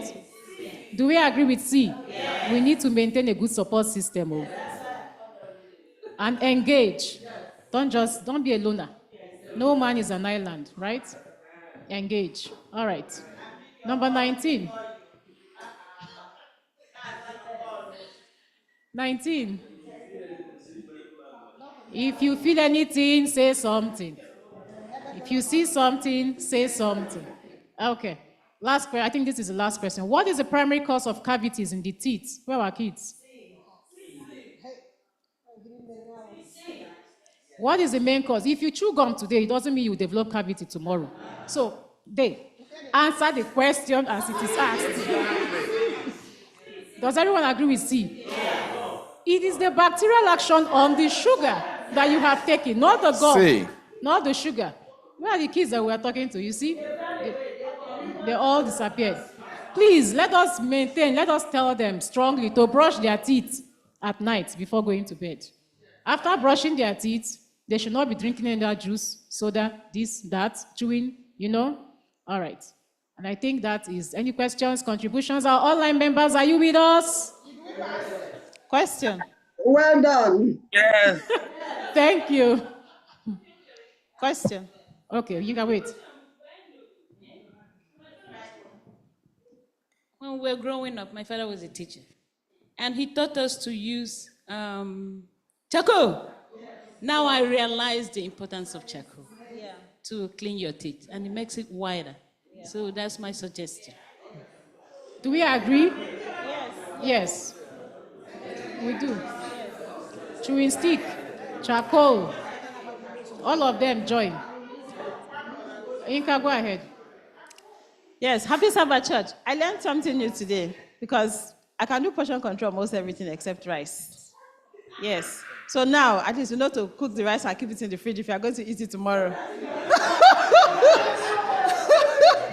have a lot of foodies in this church. Now, the question I want to ask is, Mommy said we should eat one slice of bread. You know, bread is not even a problem because bread, once there's no bread in your fridge, you know there's no bread in your fridge. But the issue is with rice. Now we have, half a solution to that. And Gary has to portion. That's my question. Do we have a solution to the portion of Gary? Your feast. Yes. Your feast. Oh, yes, we know. But how many of us eat Gary the size of our feast? Yes. Your feast. Feast. Yes. Is there any expo on... I don't have any. Your feast. Right? I don't have any cheat. Feast April. Or feast guy who can't get it in here. What about plantain fufu? I don't have any cheat book. Come on, what? Your What feast. about plantain Eat a lot fufu? of vegetable soup with your feast. Yeah, with your feast. All right. Any other comments? What about plantain fufu? Plantain fufu. What is the quantity of eating that one? Your feast. Your feast. But it's healthy. Your feast. Chidima, your feast, the size of your feast, okay? So if you divide your plate into 4, it's only a quarter of the plate. Your feast. My feast is small now. Yeah, that's what your body needs. If your feast is small, your body needs small. With your plantain fufu, you have soup, you have fish, you have meat in the soup. So, yeah. Any other comments? Yeah, the plantain is good if you can buy it and grind it with the back. What is that? The plantain. Okay. You grind it with the back and prepare it. It's very good. It has a low glycemic index. Yes, it does. So if you are brushing for 2 minutes, how many minutes can you brush? But How many times? don't change the topic. I haven't finished. Oh, sorry, Mash.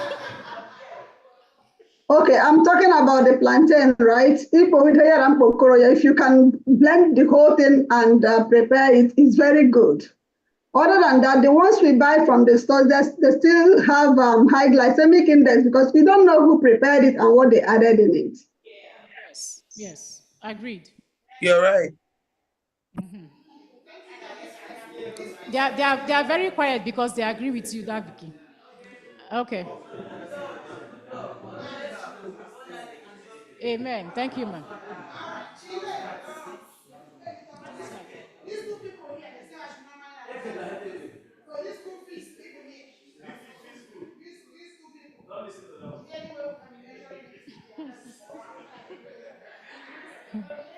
Until you will start doing it for day. Day, you're eating too much. Day is eating too much. Doc. Yes. Do you have any information regarding palm oil? Palm oil. Yes, it's full of vitamin A for your eye, but we have to research more on it because it also has cholesterol. Yeah, you may not want to bleach it. Well, based on the information that I have read so far, the cholesterol seems to be the good one, not the bad one. They say, what is your source? Like I said, we'll have to research on it. I have not researched on palm oil. What is my okay, source? let's research Top on it and know. medical professionals, in these high-end hospitals, have echoed in that many times, that palm oil is the best all around the world. And I can understand that because the reason why palm oil is not promoted is because it's from Africa, okay? All the olive oil, just notice where they're all coming from. So they don't want palm oil to challenge this oil. So that's why it's been, swept under the carpet. Yeah. But yet, everything they do contains palm oil. Okay. All right. Thank you for that information. We'll dig deeper into it. I want to thank everyone for participating this morning. Let us. Oh, Mami Alozie, go ahead. Even though I was aware, now you are talking about palm oil. The problem with Nigerian palm oil is that we have nobody to promote it. Ghana's palm oil, they recommend it. And you can mix with palm oil. It's from the plant and it's very healthy. Just don't use it too much, that's all. The same thing with every other oil. Okay. Thank you. Any other comment, closing comments? Thank you once again, everyone, for joining us and being very participatory. We will continue this another time, maybe next year. Hopefully soon. Same place, same station. All right, let us prepare for the mind service.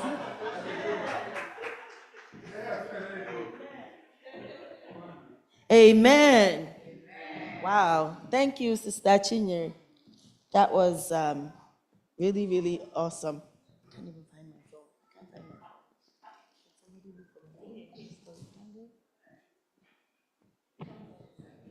Yes, while we're doing our song service, but I just want to mention that we have a few visitors in our midst. Some are not visitors, some are just our old members that went home and they only come and see us once in a while. It's my dad, Mabel. She knows she's the one I'm talking about. See, happy Sabbath, everybody. Now, welcome back, ma. Thank God for Johnny Mercies. There, the one. Okay. And then also we have somebody special in our midst. You know, when Dad came in, she told me, she said, that's my friend, that's my colleague. She's her colleague from work, and she's worshiping with us today. Her name is Sister Shirley Jeffrey. Sister Shirley, just stand up and wave to everybody. Happy Sabbath. Welcome, Sister Shirley. Thank you for being here with us. Now that you've mentioned Sister Shirley Jeffrey, we work in the same place through Sister Bliss. Can you stand up, please, Sister Bliss? Sister Shirley indicated her interest to get baptized. So our Sister Bliss has been working with her, and I've given her literature, which she has almost consumed, and she's eager, enthusiastic to read more. So to God be the glory that she came today to worship with us. Amen. Welcome, welcome. How do you do? Oh, she's not a visitor. That's our songbird of a sister. She knows that I know she's there. No, she's not a visitor. She's one of our members. We all met her, right? We all know her. Yeah, we know her beautiful voice. Right? Thank you for worshiping with us. I know I've seen her. Thank you for worshiping with us today. And let's all stand up and welcome each other. This is the only time I will allow you to make noise in the sanctuary. Stand up and welcome each other, greet each other. We haven't seen each other for a week, right? Welcome, welcome. How do you do? I'm happy to see you, my friend. Welcome, welcome. How do you do? Welcome, welcome. How do you do? I am happy to see you, happy to welcome you. Welcome, welcome. How do you do? Happy to see you, my friend. If you're you Lord in my. If you're di otinu. Obidi mutikalegi. Obidi mutikalegi. Vyala, oh Lord in my. Obidi mutikalegi enyim. Welcome. Isn't it? You're not moving. Come, how do you do? Welcome, welcome. How do you do? I am happy to see you. Happy to welcome you. Welcome, welcome. How do you do? Happy to see you, my friends. Amen. Amen. See, let's settle down. I made us do a little bit of what Dr. Agu taught us, right? Physical activity. We have made our blood flow. Elder Agu, you are disturbing the sanctuary. All right. All right. Let's get into the atmosphere of worship. Let's get into the atmosphere of praise and worship. Amen. Amen. Let's grab our hymnals. You guys know how I do it. Whenever I'm here, it's time for us to sing. And I'll be calling you to sing. And you give me a song, right? Because the Bible says keep a song in your heart all the time, right? Right? I serve a risen Savior. He's in the world today. He lives, salvation to impart. You ask me how I know he lives. He lives within my heart. I serve a risen Savior. He's in the world today. I know that he is living, whatever men may say. I see his hands of mercy, I hear his voice of cheer, and just the time I need him, he's always near. He lives, Christ Jesus lives today. He walks with me and talks with me along life's narrow way. He lives, salvation to impart. You ask me how I know he lives. He lives within my heart. In all the world around me, I see his love and care. And though my heart grows weary, I never will despair. I know that he is with me through all the stormy blasts. The day of his appearing will come at last. He lives, Christ Jesus lives today. He walks with me and talks with me along life's narrow way. He lives, salvation to impart. You ask me how I know he lives. He lives within my heart.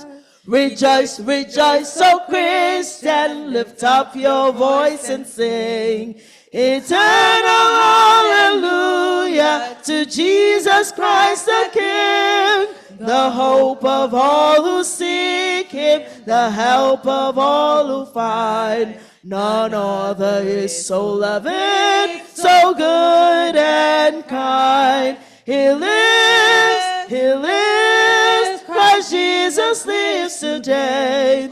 He walks with me and talks with me along life's narrow way. He lives, salvation to impart.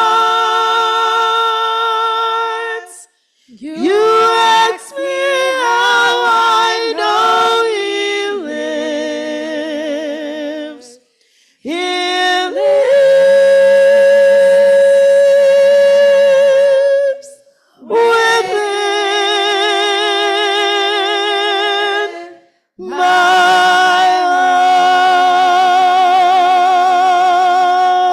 heart. Amen. Amen. Does he live within your heart? Yes. Okay. Now, who's going to give me? I'm not going to call you. Huh? Number 12. Okay. Thank you, Stanka. See, Stanka is she's doing it. She doesn't want me to call her because I might call you now and you're not ready. SDA 12. Joyful, joyful, we adore thee, Lord of glory, God of love. Giver of immortal gladness, fill us with the light of day. Joyful, joyful, we adore thee, God of glory, Lord of love. Hearts of folk like flowers before thee, hail thee as the sun above. Melt the clouds of sin and sadness, drive the dark of doubt away. Giver of immortal gladness, fill us with the light of day. All thy works rejoice around thee, earth and heaven reflect thy rays. Stars and angels sing around thee, center of unbroken praise. Fields and forests, glades and mountain, blows me in meadows, flashing seas, chanting birds and flowing fountain, call us to rejoice in thee. Thou art given and forgiven, ever blessing, ever blessed, wellspring of the joy of living, ocean depth of happiness. Thou art Father, Christ our brother, all who live in love are thine. Teach us how to love each other, lift us to the joy divine. Echo is peace, echo is love, echo is praise through all of your days. Then others will see, others will know his love is true, and echo with you. I was giving you time to find your hymn. I was giving you time. Huh? 3? No, you wait. Let Deazun tell me himself. Deazun, what did you say? 373. Okay, Deazun, if we don't know it, you're going to sing it too. You know that's what I always do. If we don't know it, seeking the lost. Okay. Going afar upon the mountain, Jesus the Lamb for sinners then. Seeking the lost, yes, kindly entreated, wanderers on the mountain astray. Come unto me, message repeating, words of the Master, singing today. I need the basis. Going afar, going afar, upon the mountain, bringing the word, bringing the wonder back again, into the fold, into the fold of my Redeemer, Jesus the Lamb, Jesus the Lamb for sinners slain, for sinners slain. Okay, we need that bezo. So there's there Victor, Dulce, all of you. They have microphone. All right. So we're going to bring down the tune a little. Seeking the lost and pointing to heaven. Seeking the lost and pointing to Jesus. Souls that are weak and hands that are sore, leading them forth in ways of salvation, showing the path to life evermore. Going afar, going afar, upon the mountain.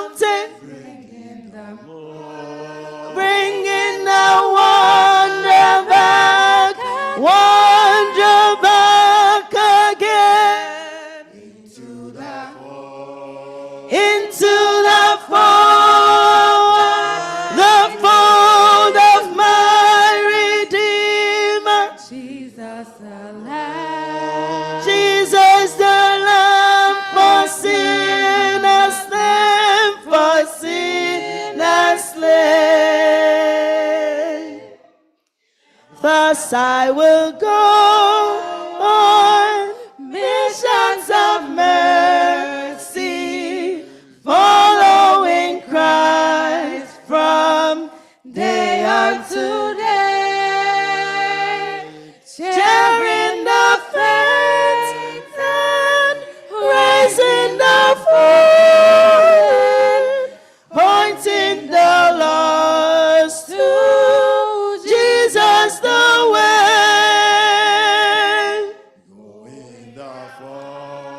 Going upon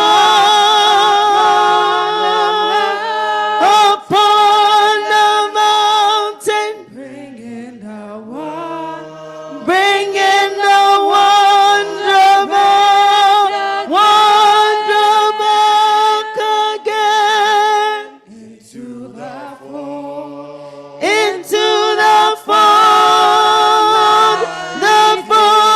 of my Redeemer,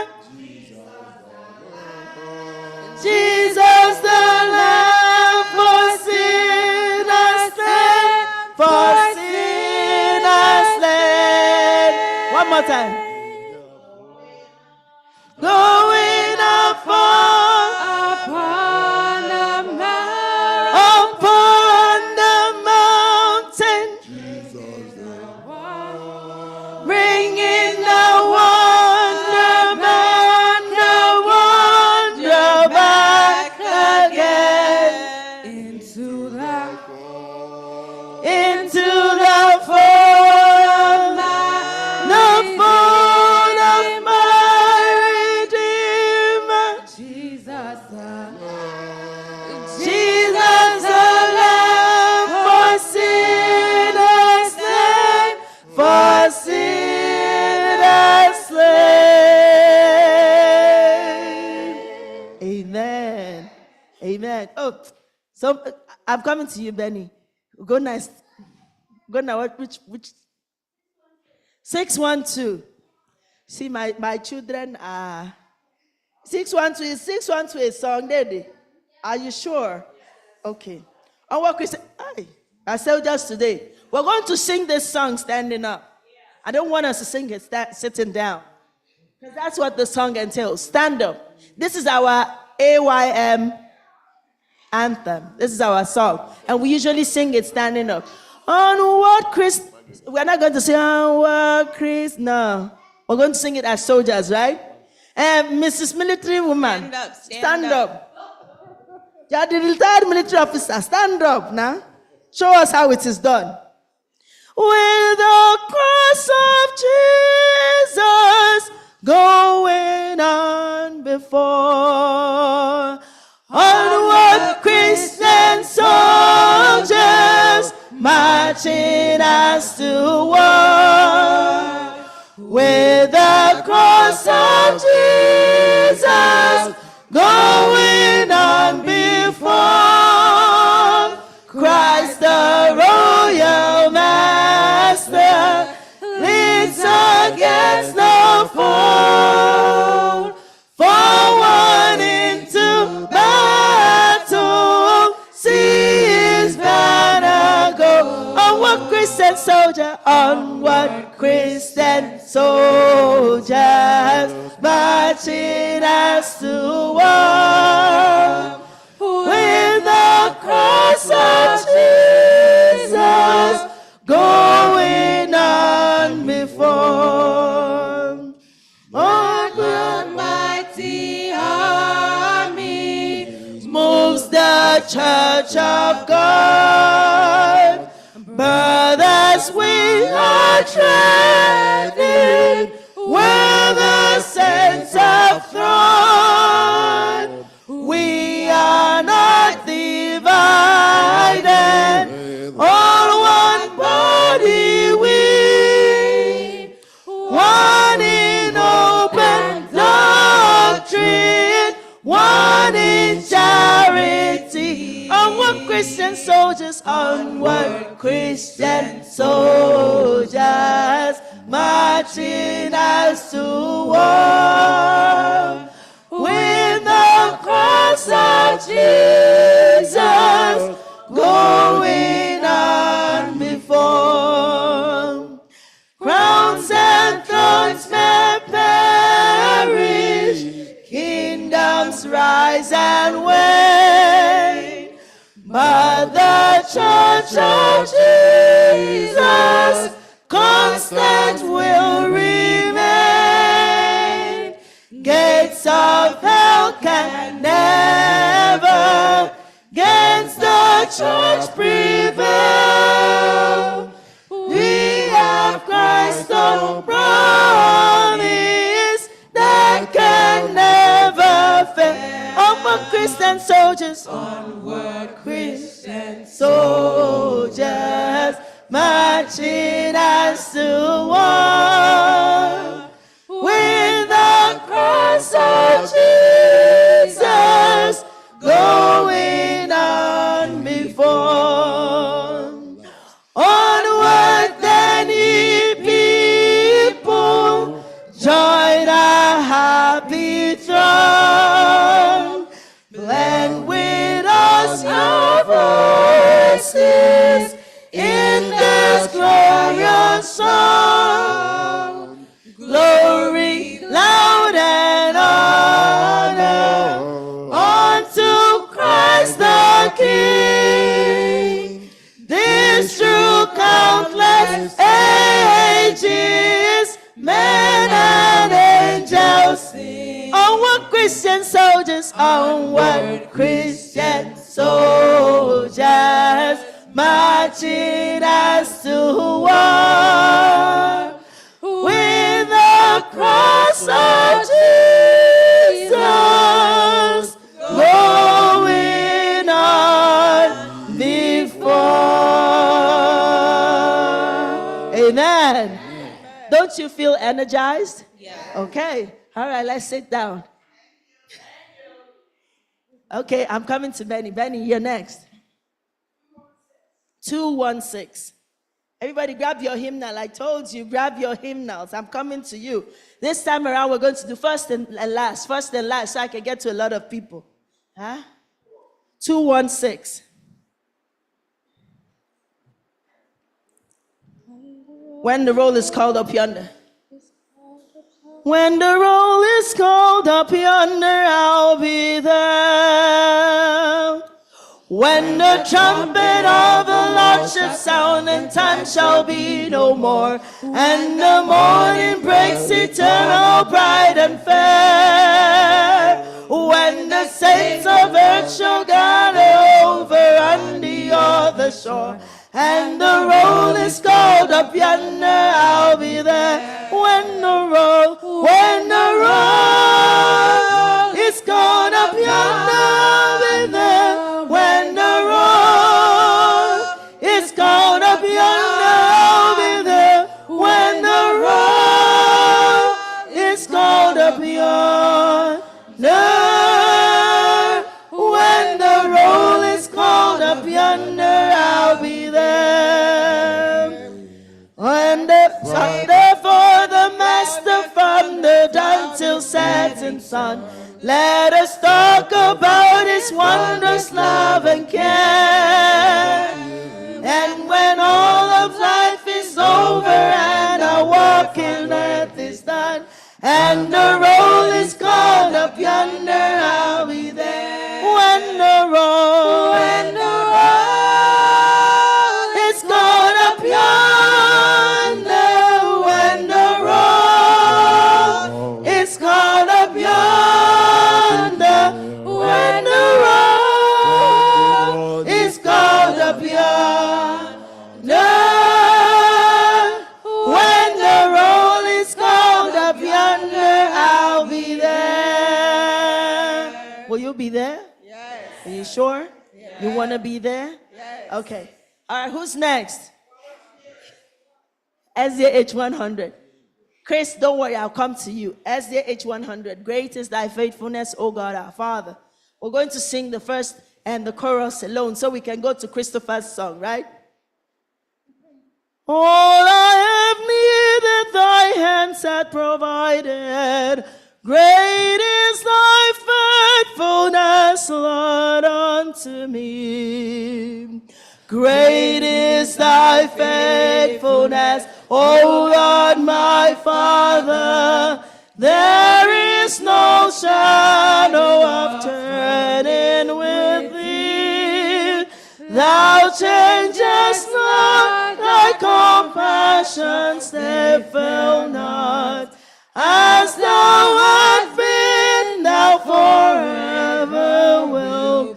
So great is thy faithfulness, great is thy faithfulness. Morning by morning, new mercies I see. All I have needed, thy hands hath provided.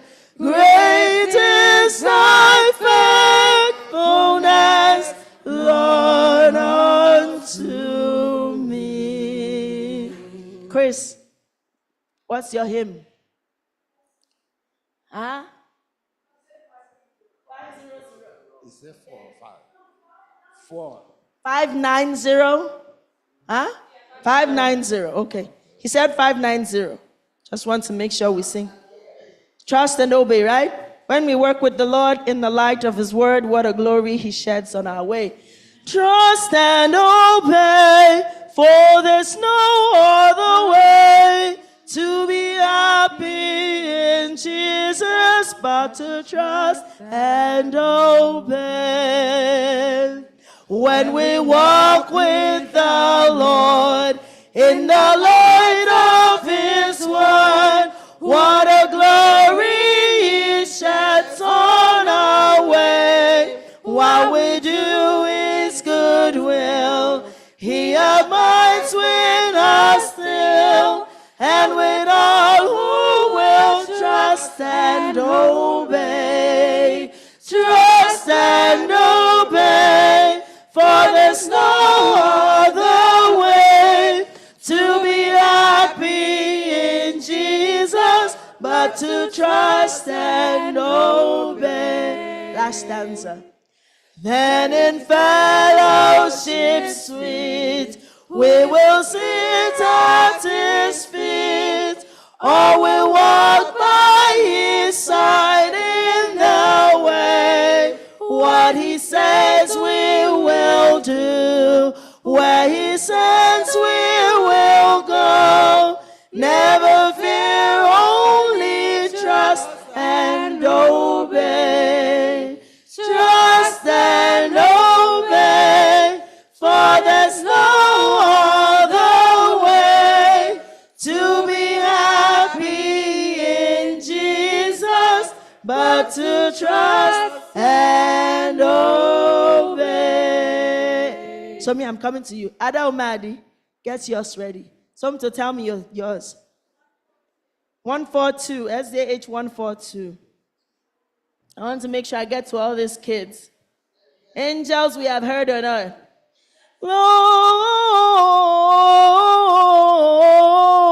Gloria in excelsis Deo.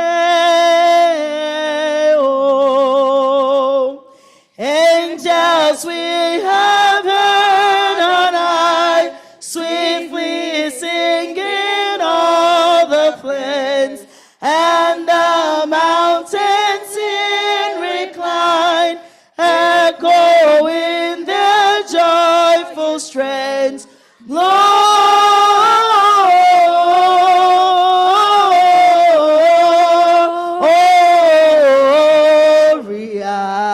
in excelsis Deo.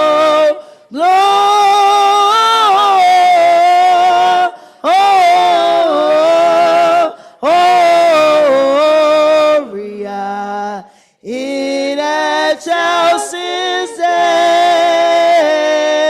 Deo. See him in a manger laid, whom the choirs of angels praise. Mary, Joseph, lend your aid, while our hearts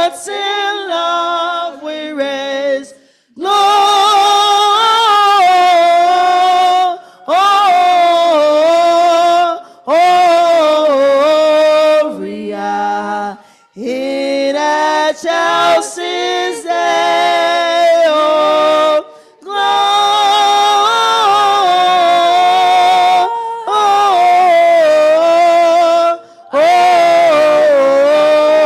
Gloria in excelsis Deo.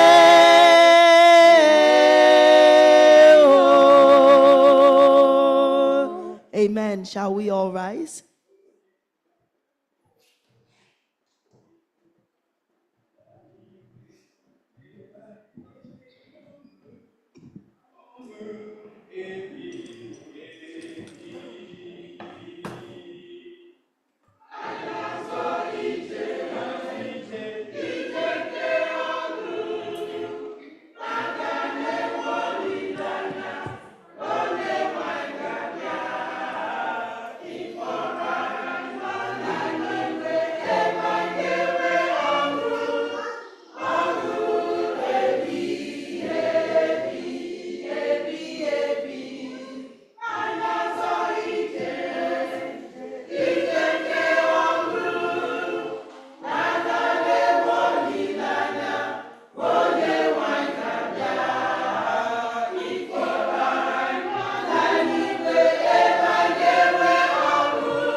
Amen. You may be seated.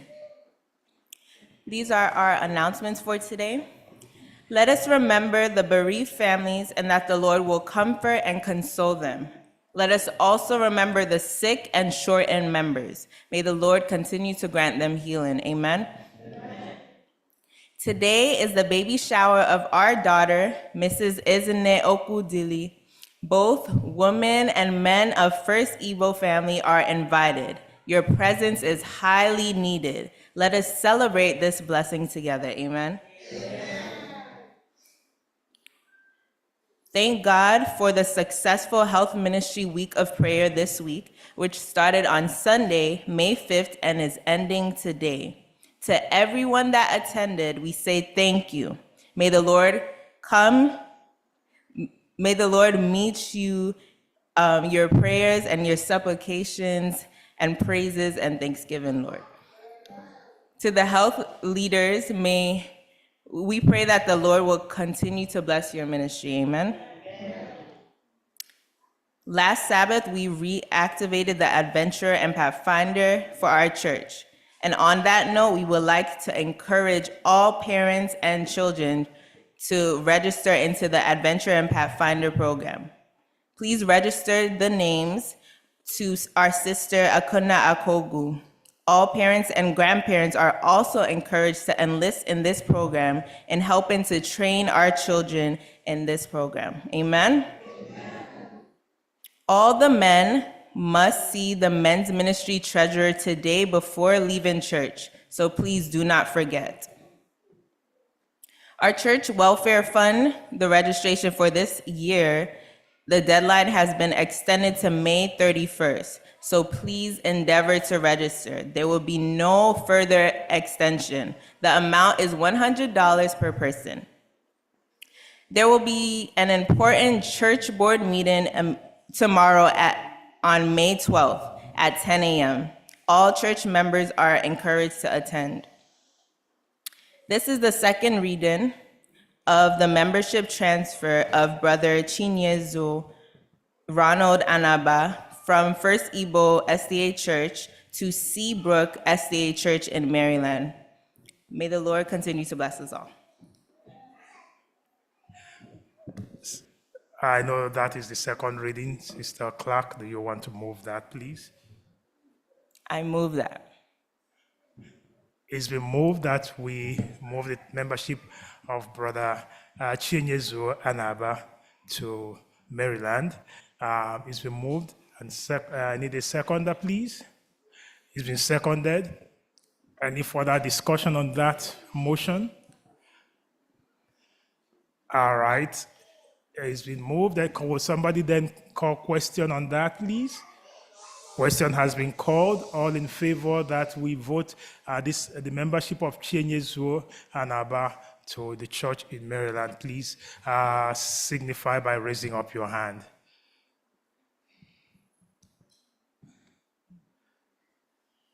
Okay. Opposed, same sign. Amen. Amen. And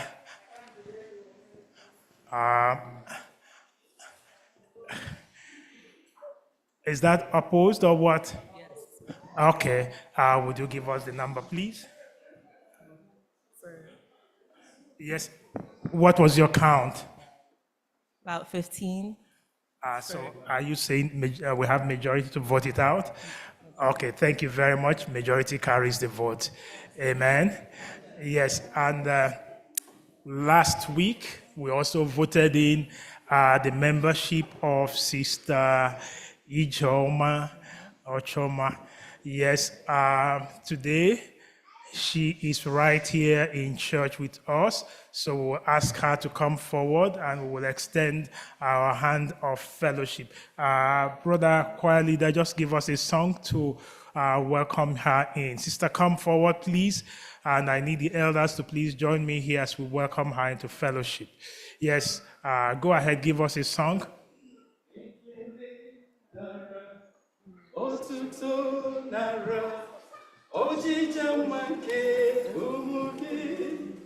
Onye ebere, onye amara, onye omiko gị bụ Jehova, nara ekele, nara ekele.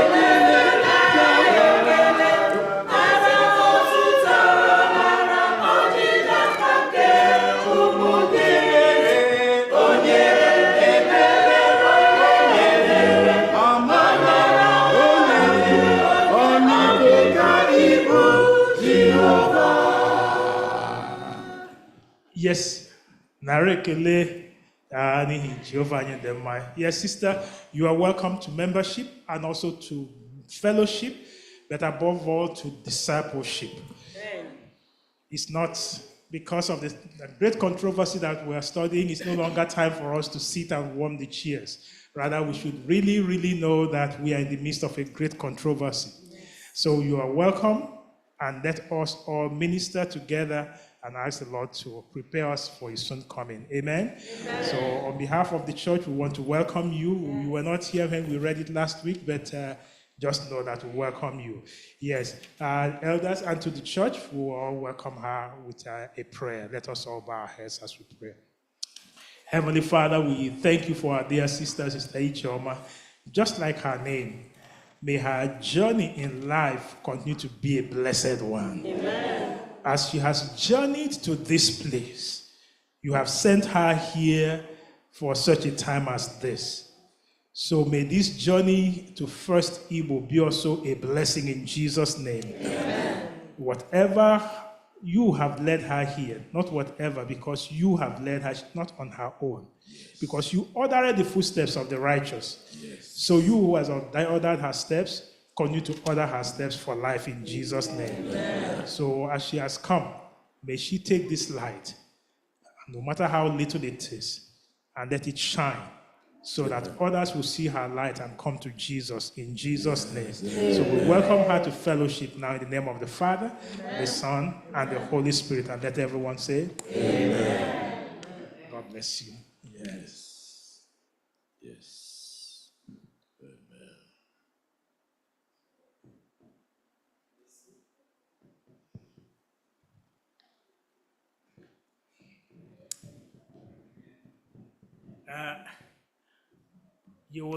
Today you will permit me a little bit because I am just in a very, very, very, very high spirit. Because when you come into church like this, you see I'm adjusting my glasses. Because you come into church like this and you see Sister Jeffrey Shirley in church, you just have to adjust your glasses and praise the name of the Lord, living God. Amen. Yes, Sister Shirley, I just want you to know you are in the midst of your family members. So all we can say is welcome home. And you see, when somebody comes home like this, you make sure they don't come just to come for the one time. Make sure they come and they come and they come again. Amen. So you are more than welcome. Yes, I know that Sister Bliss is sitting beside you, but let me see who will give me the better hug and special. Yeah, you will do it. Can you do? Okay. Yes. So because Sister Bliss will not be able to do it the first Igbo way, right? She will want to do it just over her. Yes. Thank you very much. Yes, you're more than welcome. Amen. Amen. Yes. And they will let you know that when I come to church, I look for people in their places. So when I come, I'll be looking for you right there. Until the journey, the Lord will complete the journey. Amen? Amen. Yes, to God be the glory. We'll talk more. Yes. And I see, when you have Sister Nisha Wilcott in church too, you know that golden voice, right? Yeah, because when she opens that voice, you will just know that, where are we? Are we here or up there? So Sister Nisha, we welcome you. To God be the glory. Good to have you. Amen. Amen. And to all my guests, you see, the way that May is also radiating. Do you see the way do you notice that there's a big difference between that May that time and now, right? Yes. Doesn't she look glamorous? Yes. And looking very special? That May, you're welcome. We thank God for yes. Amen, for the goodness of the Lord in you. Yes. Amen. And to every one of us. Did I leave out anyone? Okay, everyone is looking very glorious and beautiful. To God be the glory. Amen. And Sister Chigozie, we've missed you for some time now. Chichi, we've missed you for some time now. Yes. Don't stay too long before coming back. Yes. To God be the glory. I told you that today I am just in that very high spirit because in Isaiah 59, get me Isaiah 59 and listen to what Isaiah says in that Isaiah 59:19. Listen to this, Isaiah 59:19. Listen to what the Lord, the Lord says there. Isaiah 59:19. And by the way, I welcome all my guests, everyone on Zoom, everyone on YouTube, everyone on Facebook. I welcome every one of you in Jesus' name. Amen? Yes. Look at what the Lord says here. In Isaiah 59:19, what does it say? Let's read that together. Those online, wherever you are, this is a promise for you. Read this passage unto me. Let's read it together, please.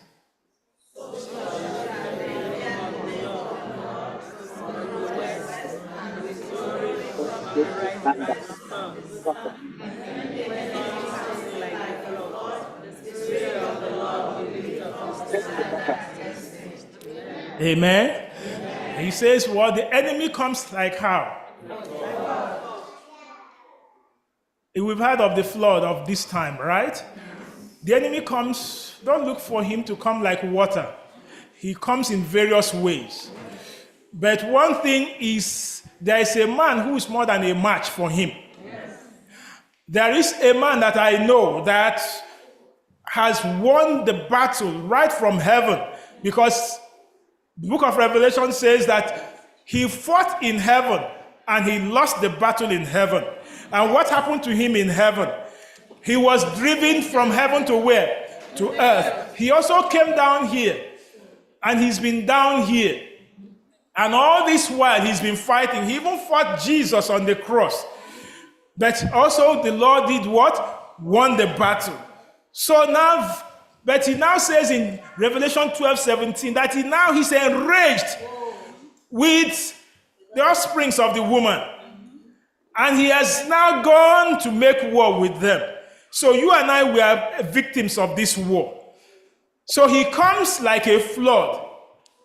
He comes like a flood. And the Lord does what? Raises what? A standard. That is, the Lord puts him in check. Do you play this thing? It says checkmate. You checkmate him. He comes, you know what checkmate, right? Okay, he checkmates him. So today, I am just, please, if I get emotional, pardon me. Because I don't know how I would have come to church today.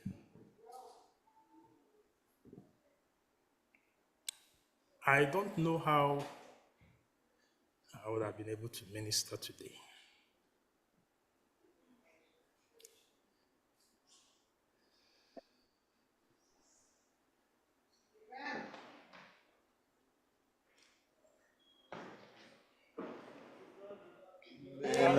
Nara ekelanyo imela ezedi ebube. Nara ekelanyo imela ezedi ebube. Imela nara ekelanyo imela ezedi ebube. Nara ekelanyo imela ezedi imela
Amen?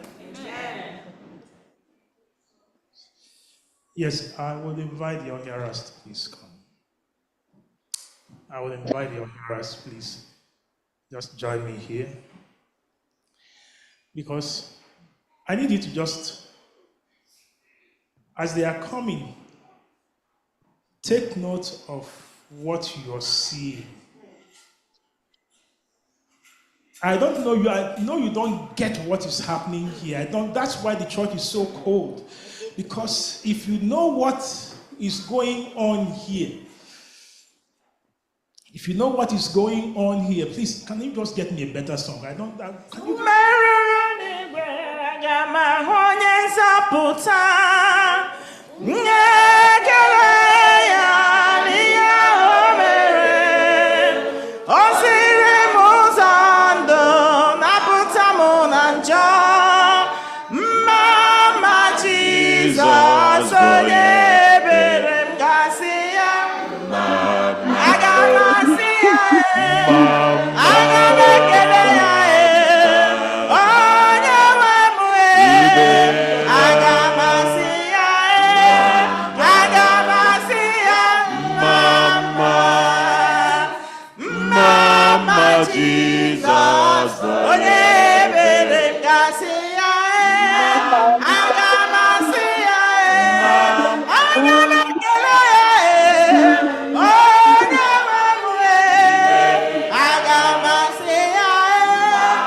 Amen.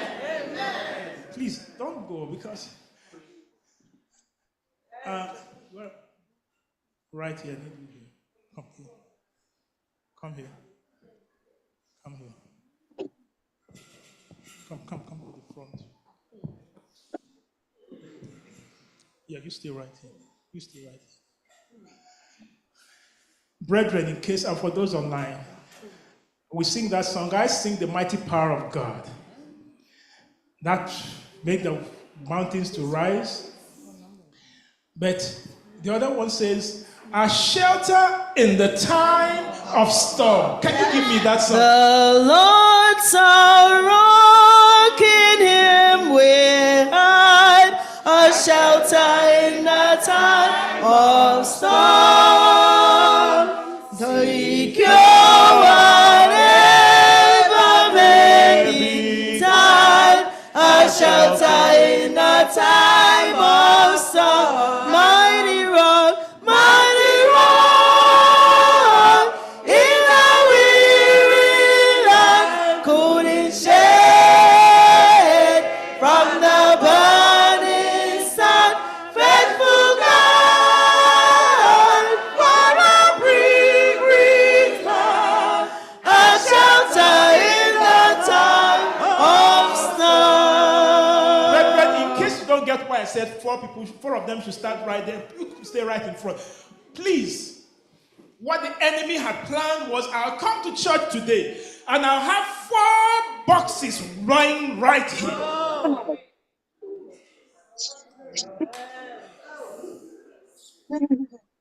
I would have come in here, brethren. Tell me how I'm going to minister. 4 boxes right in front. Where do I start?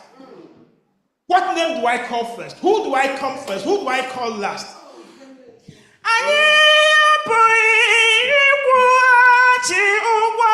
Ihe ọma niile meworo anyị Chineke. Anyị apụghị ịkwụghachi ụgwọ. Ihe ọma niile meworo anyị Chineke. Inyere anyị ndụ, inyekwara anyị oriri. Anyị apụghị ịkwụ ụgwọ ya niile.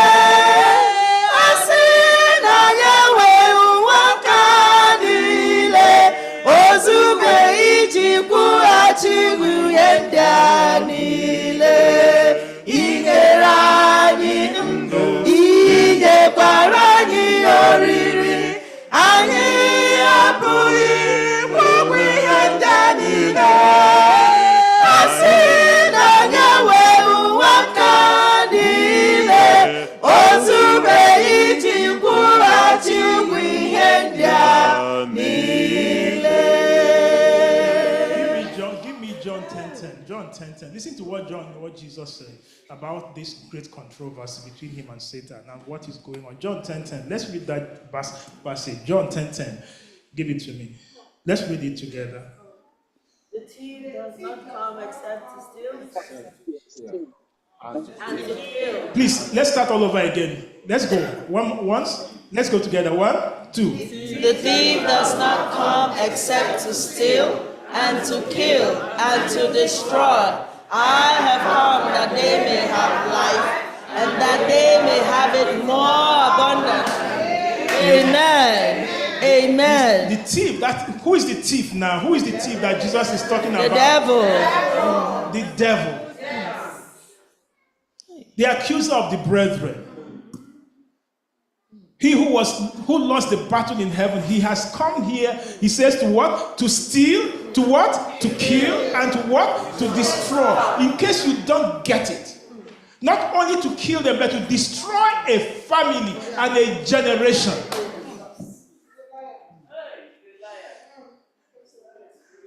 Because, remember, he's a miracle child.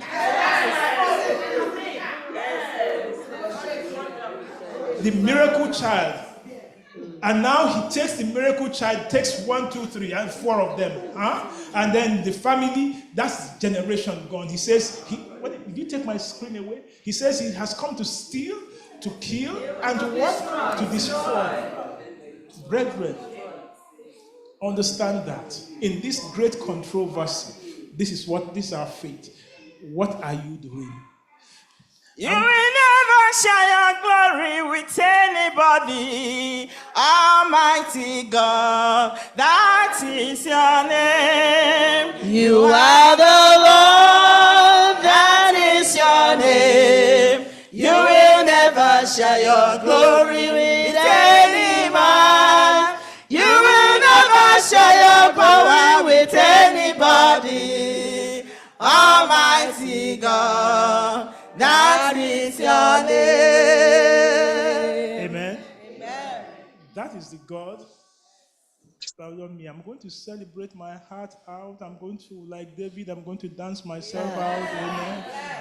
You see, because when he proves himself like God, let me rub it in a little bit. You remember last week, we're all running from here. We're going to program. We're running, right? But the program people that we went to make, could any one of them save these children? Could any one of them save them? But we're running to go and please the people. Yes. Our Savior is who? Jesus Christ. I need us to get this in the great controversy. Let us remember our anchor. Let us remember our solid rock. Let us remember our shelter. We can do everything, but please never tamper with this man. Because I was listening to their story. Can you imagine this kind of accident? They came out. They don't have to pay any insurance. Any insurance company. Nobody is saying, come and repair my motor. Nobody is saying, even they did not take them to the hospital. The parents had to come and take them to the hospital. Look at it.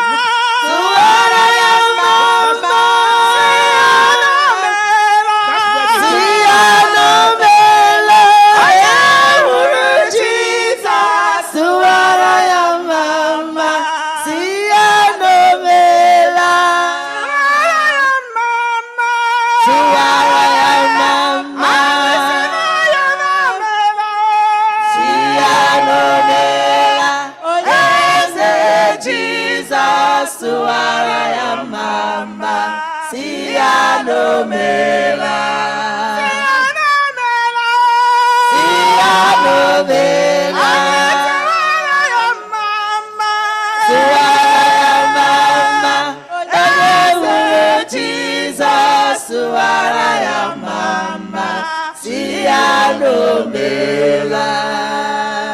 See, the one I did not dance on Sabbath. I mean on Saturday, not Sabbath. On that one, I'm going to dance my own here now.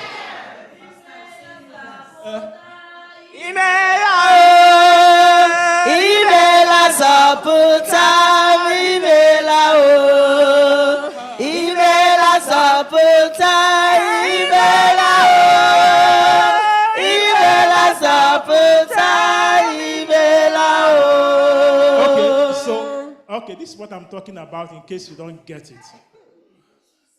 1, 2, 3, 4. Inside that wreck. And you see, did anybody get any scratch? That is no scratch, nothing from that. From there. Okay, yes, you see Deuche is adjusting his glasses very well to see what, right from there. All of them from here.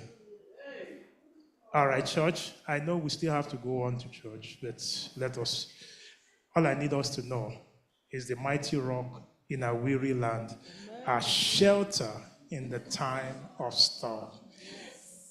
That is the God we're talking about. The enemy came that day to steal, to kill, and to destroy.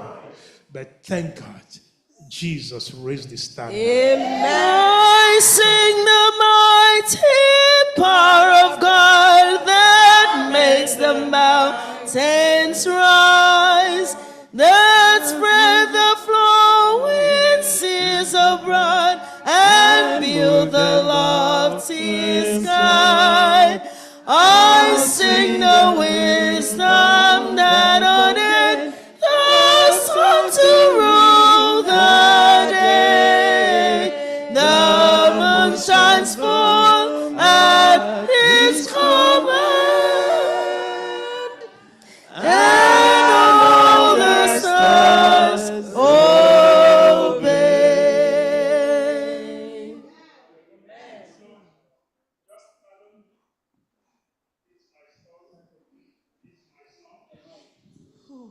As I said, this is my story. This is my song. That instead of them coming on their back, they are on their feet. Instead of them under the ground, they are above the ground. Instead of Satan having the last laugh, Jesus is having the last laugh. And Jesus told them, my children, I got your back.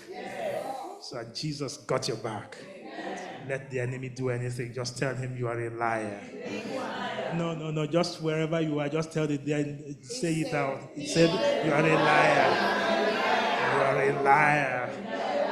Jesus is the winner. My Jesus will always win on my behalf. Yes, tell me you're in a short way. Tell me what you have. Happy Sabbath, saints of the living Most High God.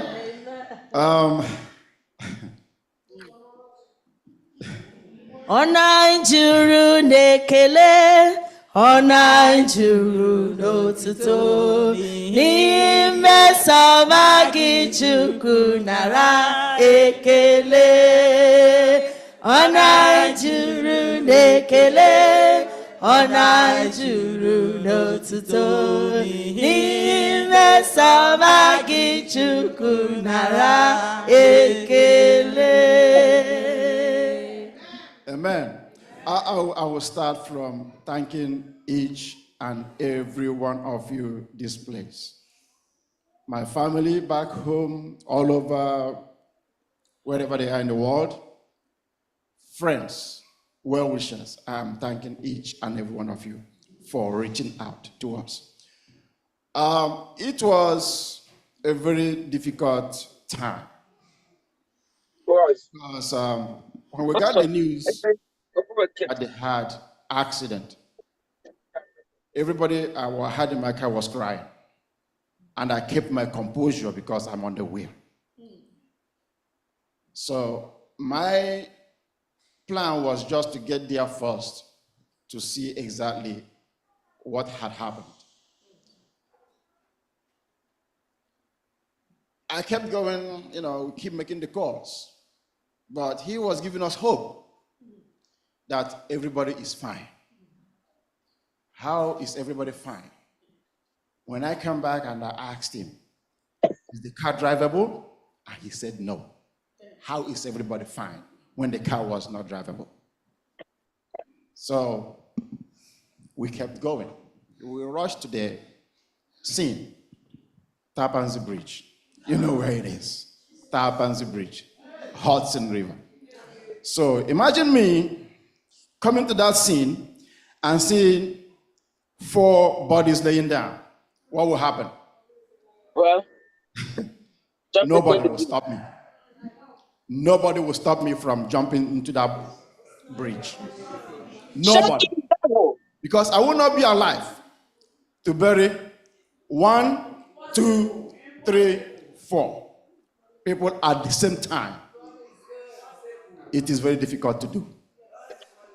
But God showed up in a very mighty way. And to him alone be all the glory. Amen. Devil came at the wrong time. We rejoiced. We celebrated. We had fun. And at the end of it, he wanted to bring disaster, shame to the family and the community of God. And God raised a standard against him. Imagine who was in the front of the car. That was a miracle. Was in front of that car that rear-ended a trailer. A trailer. He was in the front. What a miracle. What a miracle God would serve. So, I thank everybody. Your prayers has given us, because we keep processing it. And we can't even stop processing what happened. We have had all the what ifs. We have asked all the questions. If this was this, what would have happened? But God has the answer. And my prayer is there will be no untimely death in this church. Not to talk of child or children's death in this church. May God be with us all. Thank you so much.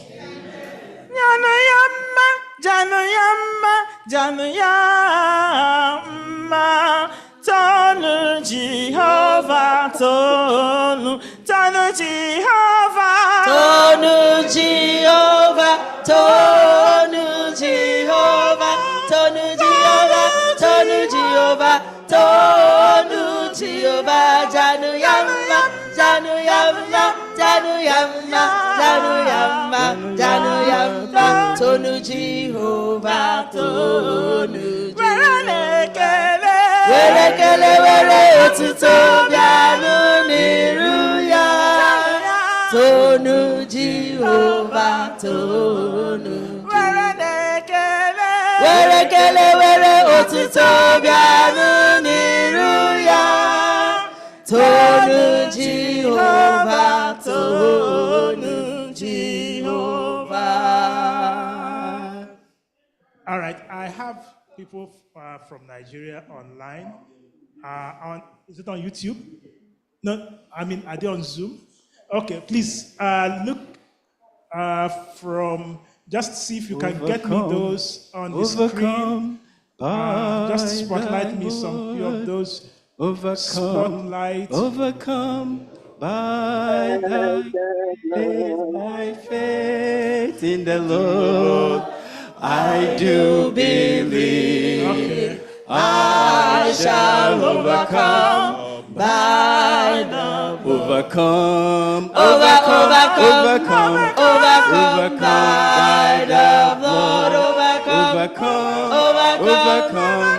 Overcome by the blood. By faith in the Lord, I do believe.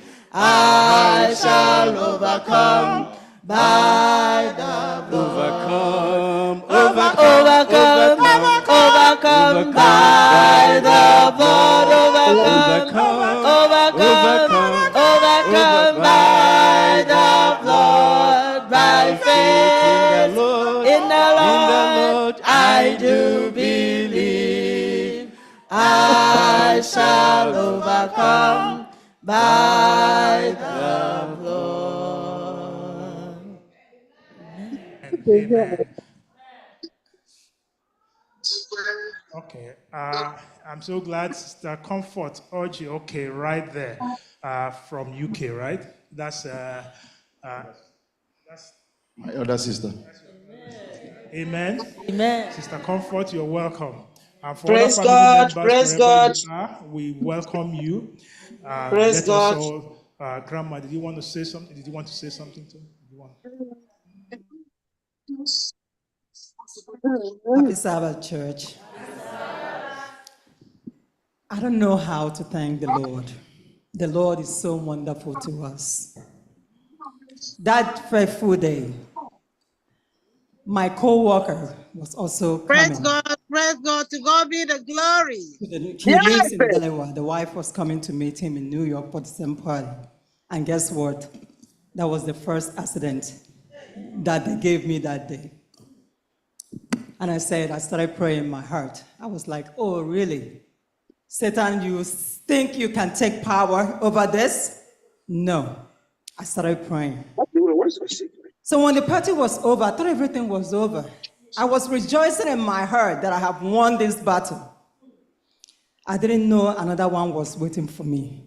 But you know, as God has it, He also raised a standard against Satan. My name is Amarachi, Grace. Grace always follows me anywhere I go. Grace is my name, and my God always raised standard against anything that wants to take me. May His name be praised.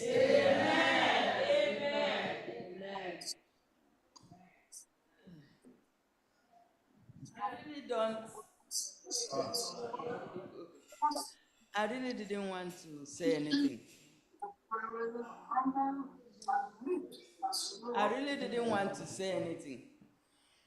But I just want to tell you people, I am the most beloved human being on earth. Amen. My God is so good.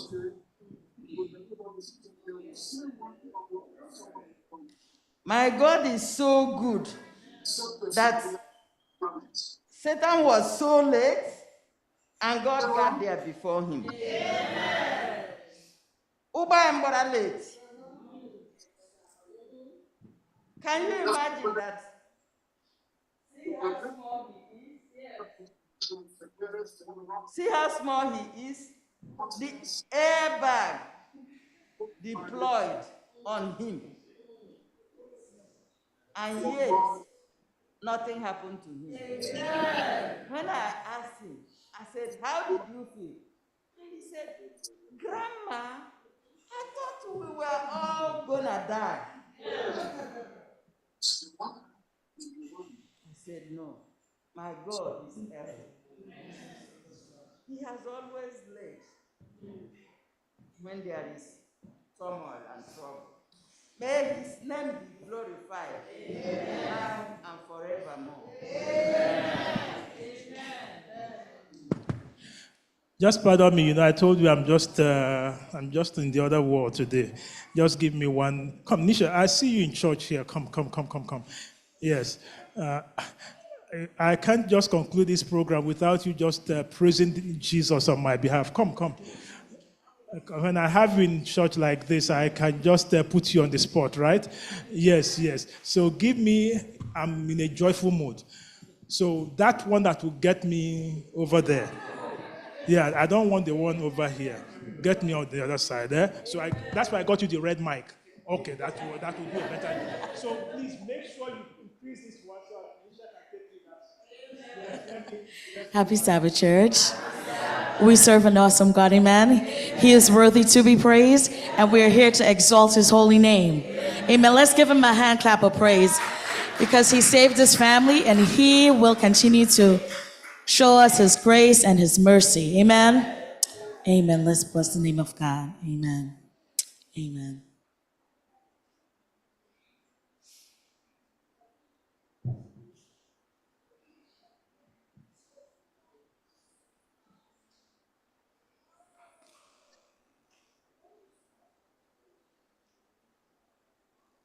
By the way, I'm so happy to be worshiping with you guys again.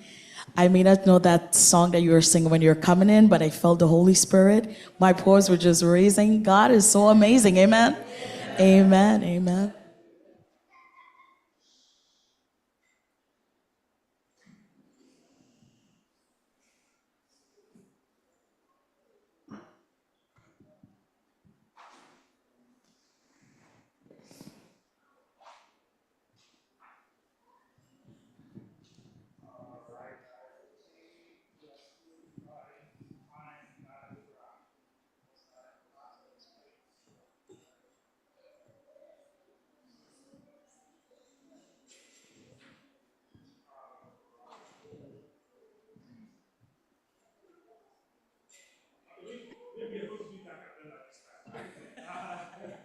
Well, as we read on the track, we all know God is so good, right? God is so good. Come on, church, help me sing. God is so good. God is so good. He is so good to me. Oh, God is so good. We bless his name today. God is so good. God is so good. God is so good to me. We give you praise. Sing like you mean it. We give you praise. We give you praise. You are so good to me.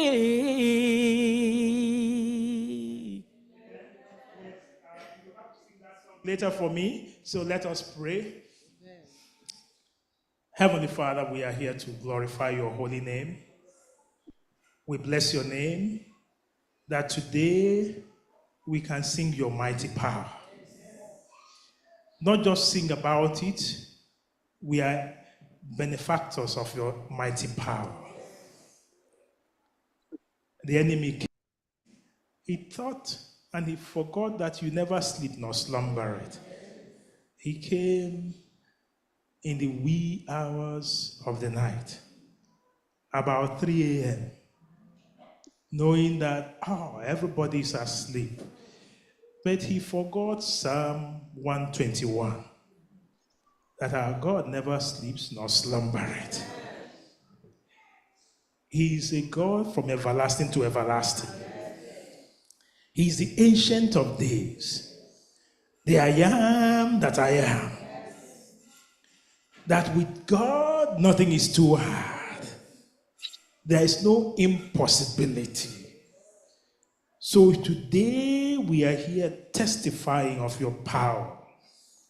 We are here singing of your goodness. Can anyone ever believe that a wrecked car like that, 4 people came out unhurt, unscratched, alive, healthy, strong, standing on their feet, walking around on the bridge? Because the Bible tells me that even the Hebrew boys, they were walking around in the fire. And Isaiah says, even if you walk through the fire, I will be there with you, fear not. You walk, even the water, it will not overflow you. These 4 wonderful children of yours on the bridge, where the enemy thought, no one will be able to get here. The accident will happen, the car will somersault, it will fly into the river, and they're all gone. Or if they hit the trailer, everything, they will just finish, and they will come to say, come and identify these people. But instead of come and identify them, they were the ones who called, come and get us. Instead of come and identify them, they said, what is your name? And they were mentioning their names. And they were walking around on the bridge. So we come here today to sing your mighty power, our shelter in the time of storm. You raised your standard, performed your miracle one more time. Because look at the miracle. When Tophel, he did not even want him to stay alive. He started the battle right from the womb. But Jesus, you raised your standard. He came out and here he is, strong and healthy. Still, you're still running after. You haven't given up. But you please, we want to remind you, Satan, Jesus has not given up on us. So if you don't give up, you only get tired. And our God will continue to get stronger because his name is Almighty. So today, Lord, we just say thank you. We bless your name. There is none like you. Edemma. Odigonye dekare. Odigonye yiri chi anyị. Odigi ike karịrị chi anyị. Odigi ihe nyere chi anyị. Chi anyị dị ebube. Chi anyị dị mma. Chi anyị bụ agbakụrụ ezuru ike. Chi dị mma, chi amara, chi na-emere ụmụ ya karịa ka anyị pụrụ ịrịọ. Chi dị ndụ ruo mgbe niile ebighị ebi. Lụwara anyị ọkụ, chi ọma, chi ebere, chi dị ndụ, imeela ka ebulie gị elu ebighị ebi na ebighị ebi, ugbu a na mgbe niile ebighị ebi, ka mmadụ dị mgbe esi.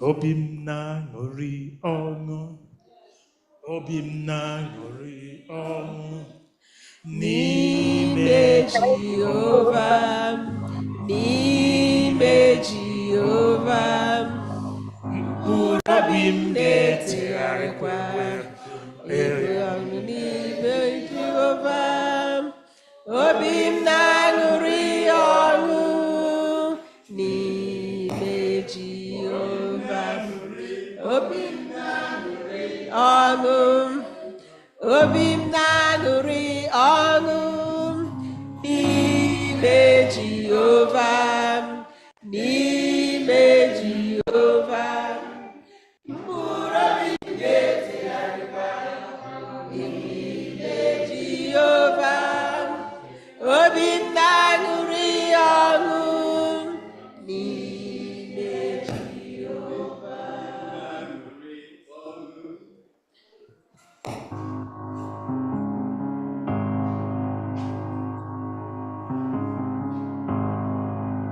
Are you ready for me there?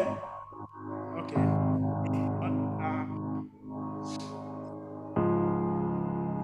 You good? All right, so we'll try it another time. Yes, so we will run into the service. Thank you, everyone. God bless us all.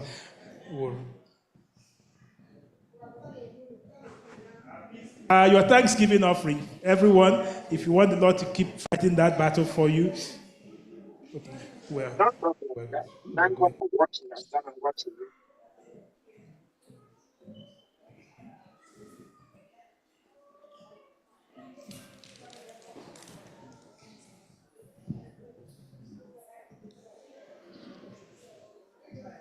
have it here, you just send it over. Church, just even if we end the worship here, this is it, but let's all go straight into the worship. Just know, yes, pass the plate around for the Thanksgiving offering. And at this time, I will ask the church to rise as we begin the worship. For our opening song, let's go straight into the opening song.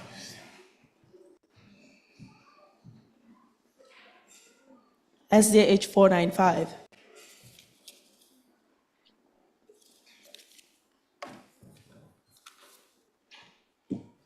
There is a place of quiet place near to the heart of God. There is a place of quiet place near to the heart of God.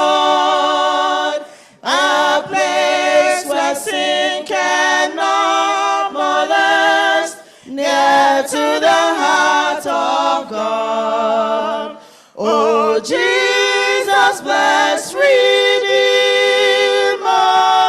sent from the heart of God. Hold us who wait before thee, near to the heart of God. There is a place of comfort sweet, near to the heart of God, a place where we our Savior meet, near to the heart of God. Oh, Jesus, blessed Redeemer, sent from the heart of God. Hold us who wait before thee, near to the heart of God. Hold us who wait before thee, near to the heart of God.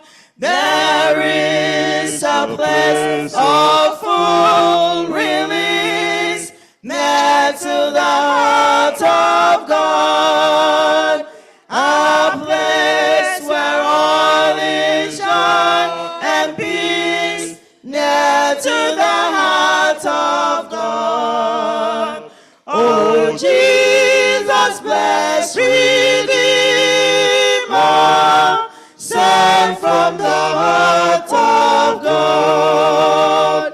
Hold us who wait before thee, near to the heart of God.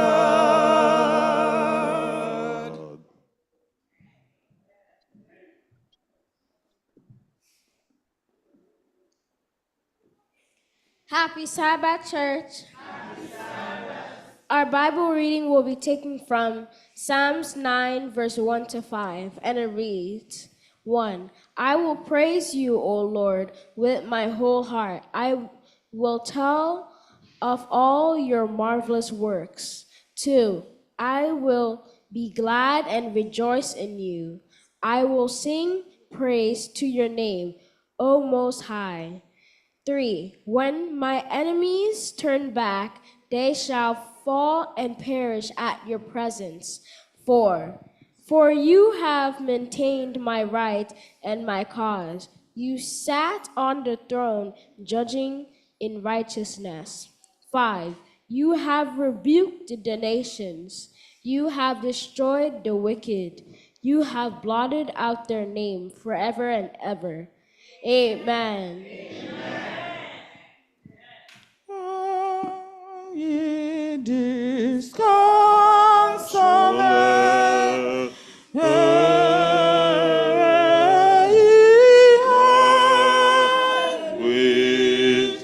come to the mercy seat, fervently.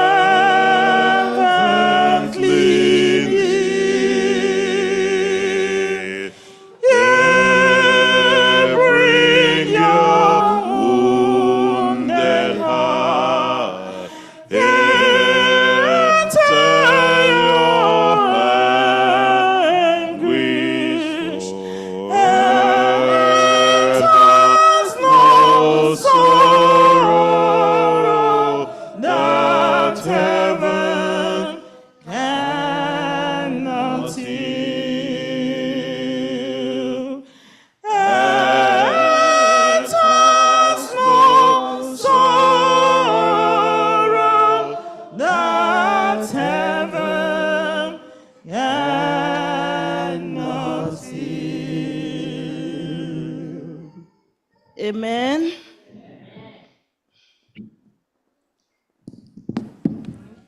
Our dear Heavenly Father, the one who spoke in the beginning and it stood fast, the one who formed us in our mother's womb, the one who made us in his own likeness.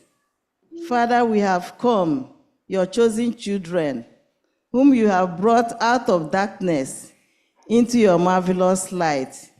We have come with our thankfulness, with our basket full of praises, our sacrifices of hymns of praises before you. Where would we start to say thank you for all your goodness and tender mercies upon our lives? Father in heaven, we have come to praise you.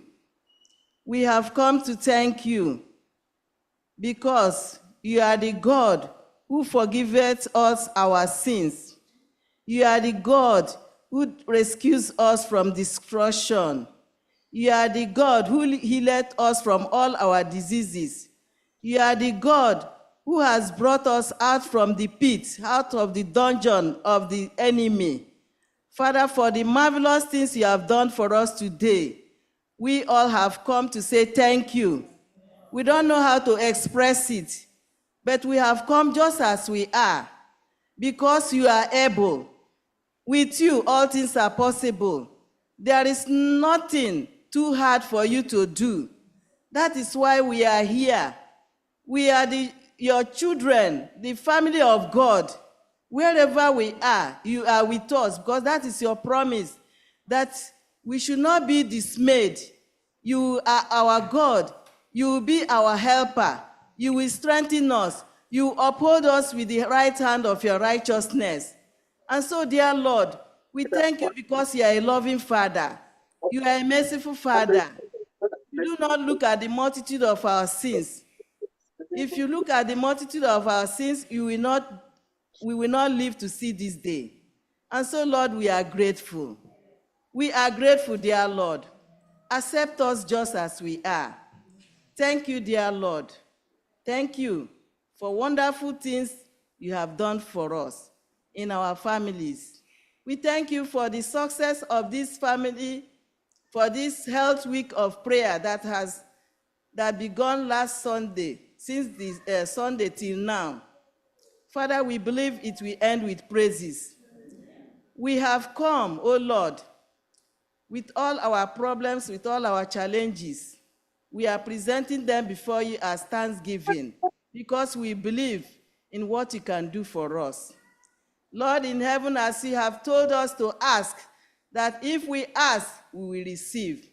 Today, our hands are open to receive your blessings in abundance. Our hands are open to receive life in abundance, the life you have promised to give to us. Be thou forever praised. Be thou forever glorified. Father, we have come to knock at that door. He said we should knock and it shall be opened to us. Father, we have come. As we are knocking, oh Lord, may the doors be opened for us. Doors of success, doors of progress, doors of healing mercies, doors that will make us to be promoted in our places of work, doors that will give us award, doors that will make us to be uplifted, doors that will bring more glory to your name, doors that will bring abundance of your blessings. Thank you, faithful God, because you are able. There is nothing too hard for you. Lord in heaven, you said we should seek. When we seek, we find. You are the rewarder of them that seek you diligently. As we have sought you today, we are not living here without a touch of your blessing. As we are lifting our hearts in faith, believing that when we touch the hem of your garment, that all our problems will be a thing of the past. Father, remove sorrow from our ways. You have turned our sorrows into joy. You have turned all our sadness into gladness. You have given us beauty for ashes. Thank you, faithful God. We are lifting up your daughter, who is going to handle today's message. Please, Father, use her mightily. Use her mightily. The message you have for us today, let it revive us. Help us so that all the things that they have taught us, that we will practice them, that we will apply them in our daily lives. Help us to do away with unhelpful practices, self-indulgences. Help us to learn those things that they have taught us, that we make good use of them, and that it will be well with our souls. Father, your word says that it is well with the righteous, and so shall it be to every one of us today. Thank you, Father. Thank you, dear Lord. Bless all our children who are here present. Bless all those who are online worshiping with us today. The blessings of the Sabbath will never elude them. Father, at the end of our worship today, we believe that there will be breakthroughs, financial breakthroughs. There will be more celebration in this church, First Igbo Church. There will be more marriages. Those who are pregnant will put to bed safely. Those who have plans of traveling, they will go and come back safely. You grant them safe journeys. You grant them safe trips. Those who are looking for the fruit of the womb, the same way you visited Hannah, Rachel, and other people, because he said there is nothing too hard for you. So shall you visit them at the appointed time. At the fullness of time, they will conceive and bear children, and we shall rejoice with them. Father, our children who are in various institutions, you are going to impart them more wisdom, more knowledge, more success. They will gain admission for those who need admission, those who want promotion, whatever. There is nothing too hard for you to supply us. Thank you, faithful God, because we are in your house, we are in your sanctuary, and nobody comes to you that you ever says no to. And so, dear Lord, thank you for all the blessings you are going to shower upon each and every one of us today. These are many other blessings I seek from thee, believing that it is done. Even the ones unspoken. We have a basket full of prayer requests here. Holy Spirit divine, thou who understands us, thou who searches the heart of men, you know all our need. Even before we ask, you are already there. And so, dear Lord, carry all these prayer points and solve them at the appointed time. Let them turn to become testimonies for your own honor and glory. This I pray with thanksgiving, believing that you have settled us. You will put testimony on our lips, and we shall come back rejoicing. More celebrations will take place in this church. We believe and we receive in Jesus' mighty name. Amen and amen and amen. Hear our prayer, O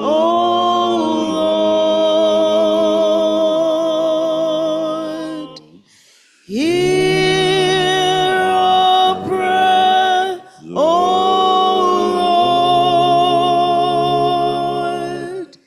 Incline thine ears to us, and grant us thy peace.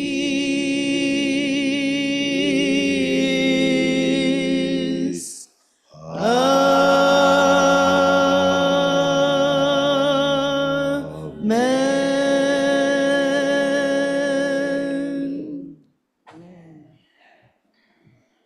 Amen.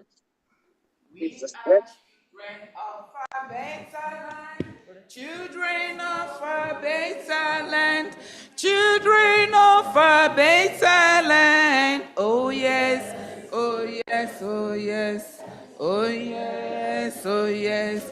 We are children of our better land, children of our better land, children of our better land. Oh yes, sit, Mama. Oh yes, Laman.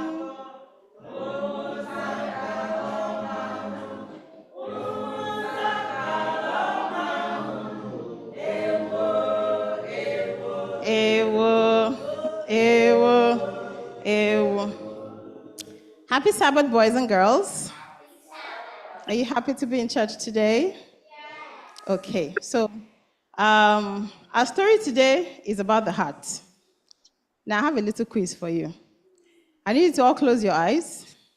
Close your eyes. Close your eyes, boo-boo. Raise up your right hand. Raise up your right hand.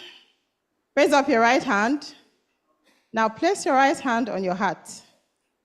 Just the right hand. Place your right hand on your heart. Where is your heart? Place your right hand. Okay, where's your heart? Oma, where's your heart? Okay, so your heart is here on the left side of your chest. On the left side of open your eyes. On the left side of your chest. Good. All right, so our Bible reading is taken from Proverbs chapter 4, verse 23. What did I say it's taken from? Proverbs, good. And it says, message version for these children. It says, keep vigilant watch over your heart. That's where life starts. What did I say? Keep vigilant watch over your heart, for that is where life starts. Did you hear me? Yes. So, what's the most important organ of your body? What's the most important organ of your body? So what happens if your heart stops beating? Really? Just like that? I was trying to confuse you. That's really what happens. If your physical heart stops, that's it. And so what does God want us to do? Keep vigilant watch over your heart. Now, God is not talking about your physical heart here. Are you following? He's talking about what? Your spiritual heart. And the spiritual heart is what keeps your spiritual life going. And that's what translates to how your life is. It says what? It says that's where life starts. And life is what? The things you say, the things you do, the way you relate to your mom, the way you relate to your dad, your friends, your siblings. That is life, right? Because the moment you stop relating with them, what happens? You're not alive anymore, are you? And so, when you keep vigilant watch over your heart, what happens? It teaches you, or your heart tells you not to complain, not to murmur, right? It also helps you from getting angry at your brother, at your sister, at your mom, or your dad. Anger is a terrible thing. You know why? Because when you're angry, God cannot speak to you. The Holy Spirit cannot tell you, don't do anything, just wait, it's going to pass. Are you following me? So keep vigilant watch over your heart, because that's where life starts. So it teaches you not to complain, not to get angry, not to be afraid. How many of us are afraid of either darkness or one thing or the other? If you keep vigilant watch over your heart, you will not watch things that make you afraid. You will not say things that hurt other people. You will not think thoughts that are not good thoughts. And so what do? You watch what you see, a little eyes, a little ear, little mouth, little hands, and little feet. That's where life starts. If you are able to get yourself to do things that are good, think good thoughts, say good things, say good things, do good things with your hands, go to good places with your leg. What does that mean? It means you're going to have a very good start at life, right? And for we adults too, we can continue our start at life, or we can continue, not start, can continue. So thank you very much. So I need one person to tell me what they are going to do differently after today. What are you going to do differently after today? I'm not going to argue with my brother whenever he says this is wrong. Like I will not argue with my brother, because then I'll be angry and God cannot tell me what to do next. That's beautiful. All right. Yes. Yes. What is the position? I will not think bad thoughts about my siblings. Beautiful. Not think bad thoughts about your siblings or your friends at school or your parents either. Omi? I won't call anyone names. Good. You won't call anyone names because you only say good things with your mouth. That's beautiful. I can't say negative things to others. You can't say what? Negative things. Yeah, you don't say negative things to others, and you don't say negative things about yourself. Remember? So when people say negative things about you, you say, no, that's not me. Then you use your mouth and say the positive thing about yourself. Okay? So who's going to pray for us? The Heavenly Father, thank you. The Heavenly Father, thank you for this wonderful day that you've brought us to. Help that we'll always listen and do good things with every body part that we have so we can have a good life. Help that we will not be bad to you so we could always listen to you and not be bad boys and girls. In Jesus' name, amen. Amen.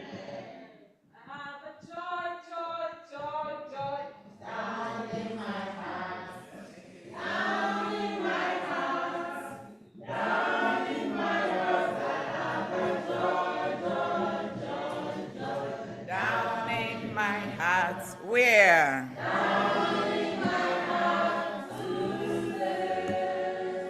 Amen. Amen. This is the time we have to worship the Lord with our resources.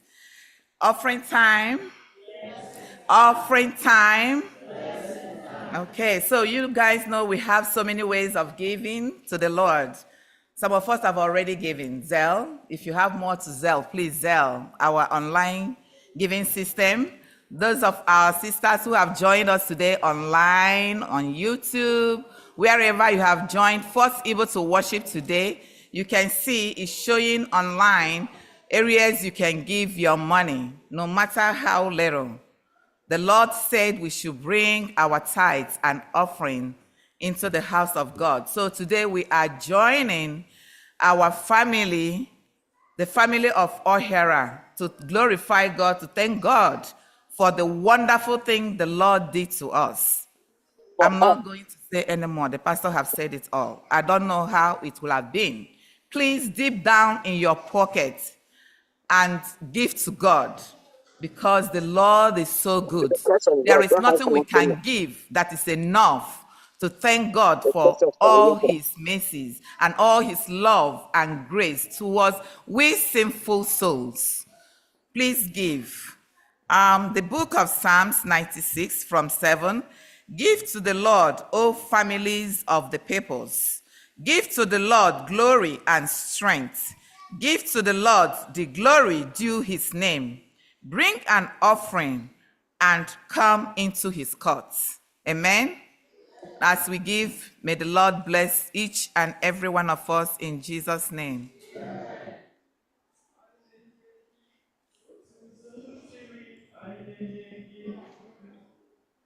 Ngozi gị wee bụrụ nke anyị mgbe ebighị ebi. Anyị na-enye gị. Anyị na-enye gị otu ụzọ zuru ihe anyị na-enye gị. Ngozi gị wee bụrụ nke anyị mgbe ebighị ebi. Ụlọ nna m n'igwe. Ọtụtụ ebe obibi dị ya. Ọtụtụ ebe obibi dị ya. Ana m aga idoziri.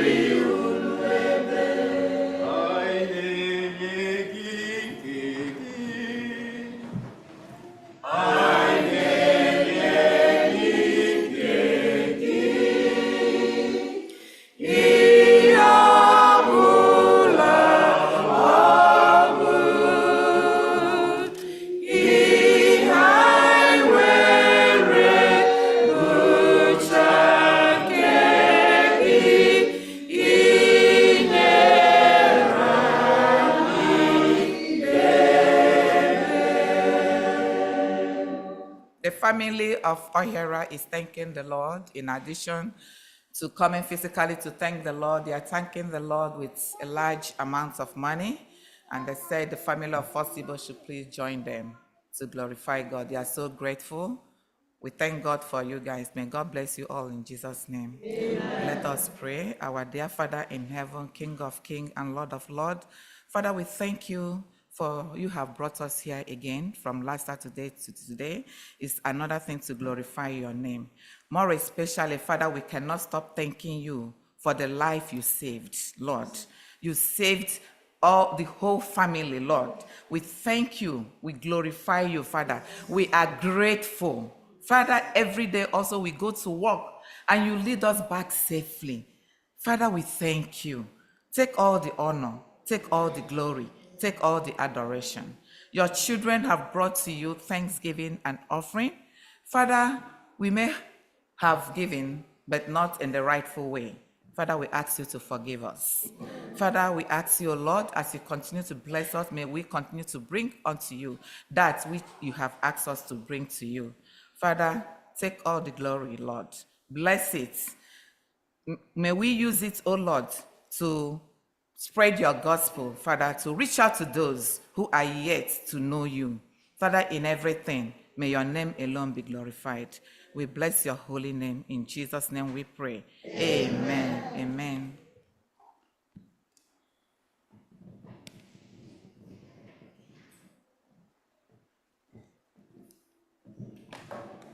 Happy Sabbath, church.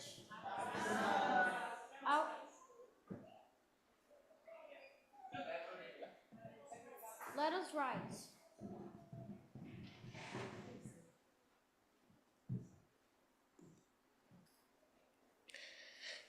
Happy Sabbath, church. Our Bible reading is taken from 2 Chronicles 16, verse 9, and it reads, "For the eyes of the Lord run to and fro throughout the whole earth, to show himself strong on behalf of those whose heart is loyal to him. In this you have done foolishly. Therefore, from now on you shall have wars." Amen. May the Lord bless this reading in Jesus' name. Amen.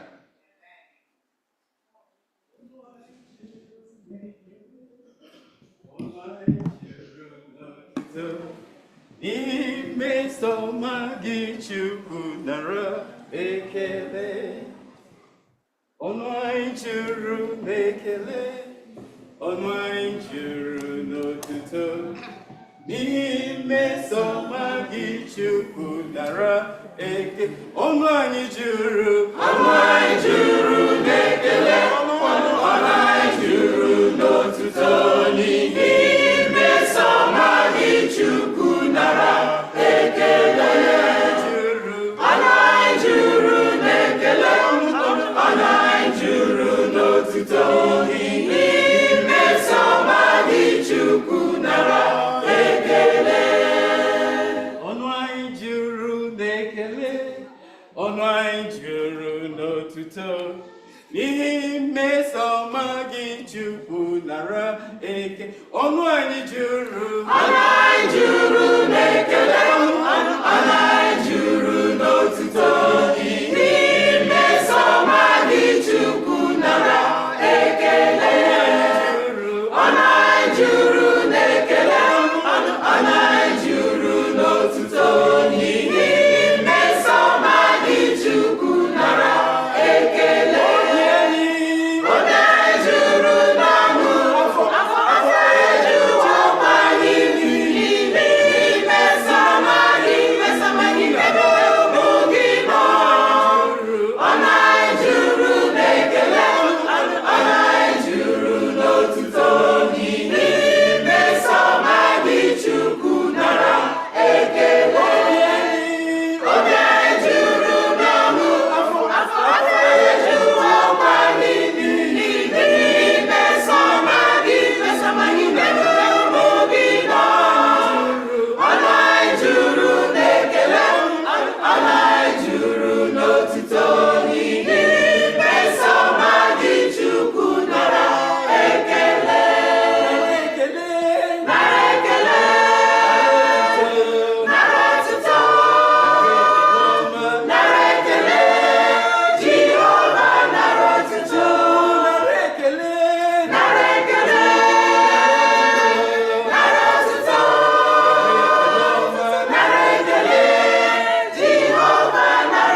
ọṅụ n'ime Jehova, obi m na-aṅụrị ọṅụ n'ime obi m na-aṅụrị ọṅụ, obi m na-aṅụrị ọṅụ n'ime Jehova, ọṅụ n'ime Jehova, eze mkpụrụ obi m ga-etegharịkwa egwu n'ime Jehova, obi m na-aṅụrị ọṅụ n'ime Jehova, obi m na-aṅụrị ọṅụ, obi m na-aṅụrị ọṅụ n'ime Jehova, n'ime Jehova, eze mkpụrụ obi m ga-etegharịkwa egwu n'ime Jehova, eze obi m na-aṅụrị ọṅụ n'ime Jehova, obi m na-aṅụrị ọṅụ n'ime Jehova, mkpụrụ obi m ga-etegharịkwa egwu n'ime ya, obi m na-aṅụrị ọṅụ n'ime Jehova, mkpụrụ obi m ga-etegharịkwa egwu n'ime ya, obi m na-aṅụrị ọṅụ, obi m na-aṅụrị ọṅụ n'ime Jehova, n'ime Jehova, eze mkpụrụ obi m ga-etegharịkwa egwu n'ime Jehova, eze obi m na-aṅụrị ọṅụ n'ime Jehova, obi m na-aṅụrị ọṅụ, obi m na-aṅụrị ọṅụ n'ime Jehova, n'ime Jehova, eze mkpụrụ obi m ga-etegharịkwa egwu n'ime Jehova, eze obi m na-aṅụrị ọṅụ n'ime Jehova, obi m na-aṅụrị ọṅụ n'ime Jehova nke eluigwe, mkpụrụ obi m ga-etegharịkwa egwu n'ime ya, obi m na-aṅụrị ọṅụ n'ime Jehova nke eluigwe, mkpụrụ obi m ga-etegharịkwa egwu n'ime ya, obi m na-aṅụrị ọṅụ, obi m na-aṅụrị ọṅụ n'ime Jehova, n'ime Jehova, eze mkpụrụ obi m ga-etegharịkwa egwu n'ime Jehova, eze obi m na-aṅụrị ọṅụ n'ime Jehova, obi m na-aṅụrị ọṅụ, obi m na-aṅụrị ọṅụ n'ime Jehova, n'ime Jehova, eze mkpụrụ obi m ga-etegharịkwa egwu n'ime Jehova, eze obi m na-aṅụrị ọṅụ n'ime Jehova, obi m na-aṅụrị ọṅụ ṅụrịa n'ime Jehova, tegharịkwanụ egwu ọṅụ n'ime ya, obi m na-aṅụrị ọṅụ ṅụrịa n'ime Jehova, tegharịkwanụ egwu ọṅụ n'ime ya, obi m na-aṅụrị ọṅụ, obi m na-aṅụrị ọṅụ n'ime Jehova, n'ime Jehova, eze mkpụrụ obi m ga-etegharịkwa egwu n'ime Jehova, eze obi m na-aṅụrị ọṅụ n'ime Jehova, obi m na-aṅụrị ọṅụ, obi m na-aṅụrị ọṅụ n'ime Jehova, n'ime Jehova, eze mkpụrụ obi m ga-etegharịkwa egwu n'ime Jehova,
Happy Sabbath, church. Happy Sabbath. How has the week been? Did we enjoy the week of prayer? Yes. So I want to use this opportunity to thank every one of us who joined us, who contributed, who participated in one way or the other. I pray that the Lord will bless you. And I am hoping that we have learned one or two things and we increased our knowledge, basically. May the Lord bless us in Jesus' name. Amen. As we can see, our time is fast spent. So now it's Health Day. And I've been given the right to keep us for another hour. Is it possible? No. So I'm not a preacher. In 10 minutes, we'll be out of here. Let's hope 10, 15 minutes, I will be out. And so today we are talking about, our topic today says, will your heart be found perfect? From where we took our Bible reading, 2 Corinthians chapter 16, verse 9. It said that the Lord's eye was running to and fro, looking for those whose hearts he will find perfect, that he may show himself strong in them, right? And so the question is, will your heart be found perfect? When we talk about perfect, in English terms, you will say something that is whole, complete, something that is sound, right? Something that is absolute. And from Bible reference, we say something that is committed, someone who is committed, something that is loyal, something of integrity. And then we can be asking ourselves, how can the heart be perfect? Was it created perfect? How do we keep it perfect? How do we make it perfect? Let us pray. Our merciful Father in heaven, we thank you for the testimonies you have put on our lips. We thank you for putting a stop to the devil. And you have given us this great testimony today. You have given this whole church and the family. And so we give you all the glory. At this time, O Lord, we're about to hear your word. We plead, Father in heaven, that you open our hearts and our minds. Give us your spirit, dear Jesus, to be able to understand. Give me the right words to speak, and bless your church. Bless us all in Jesus' name. Amen. You know, for us to function, we need oxygen. Do we agree? Yes. Oxygen stays in our lungs, but where does it come from? The air we breathe, right? And so when we breathe in, we take in oxygen, but the oxygen stays in the lungs. How does it get through to the body? That's where the heart comes in. Throughout this week, we've been looking at a perfect heart. That's our theme. And so today we'll try to understand what a perfect heart is. So let us use a few minutes to look at the physical function of the heart.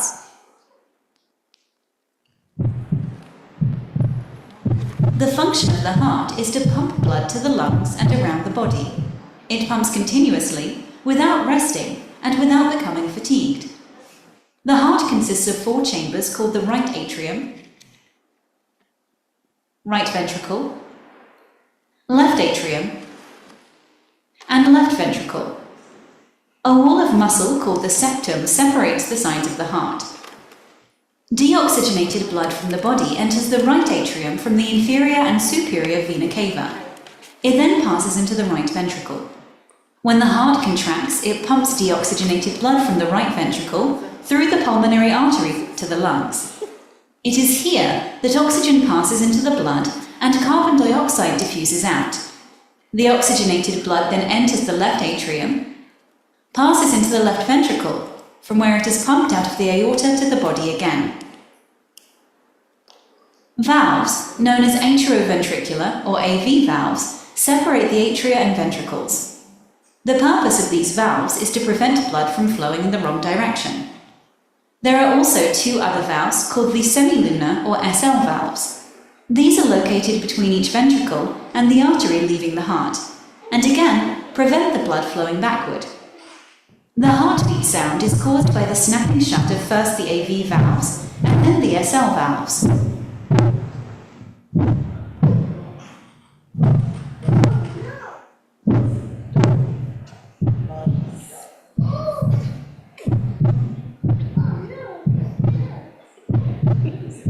Okay, so in summary, that is the function of the heart. Basically, what does it do? It pumps out blood, right? So blood that has been used up by the body, oxygen is taken out. The blood goes round, supplies tissues. Every tissue needs oxygen. When the blood has lost its oxygen, it finds its way back to the heart. So it goes in from the right side, and then the right side takes it in. What does it do? It contracts, like squeezes, squashes itself, and the blood leaves the right ventricle, goes in to the lungs. Now in the lungs, what does the blood need? Oxygen. It picks up the oxygen, finds its way to the left side of the heart, and then the left side also contracts, squashes itself, and out supplies to the whole body. That's your circulation. When it supplies to both your fingers, toes, and it has lost oxygen, it goes back to the heart. And so when the left side and the right side contract, the valves open and close, pushing out blood, that's when you hear the sound ooh, ooh, ooh on the screen. Like we say, lobbed up, right? And so for an average person, we believe that a normal heart rate is between 60 to 100 beats per minute. So in 24 hours, your heart will be beating about 100,000 times. And in a year, it will beat about 35 million times. Now, we don't want to think about what happens, how many times it beats in the life of an average man. Maybe that will give us a headache. But what is the point? The point is the heart is on the clock, always on time. There is no rest, right? So when you give a tennis ball, they say when you give a tennis ball a very good hard squeeze, that's the same force your heart is using to pump out blood. There's this clip we used to do exercise at home. I try to do once in a while when I'm not being lazy. And the instructor says, she will always ask, what is the most important muscle in the body? And she would say, of course it's the heart. And I say, no, it's the uterus.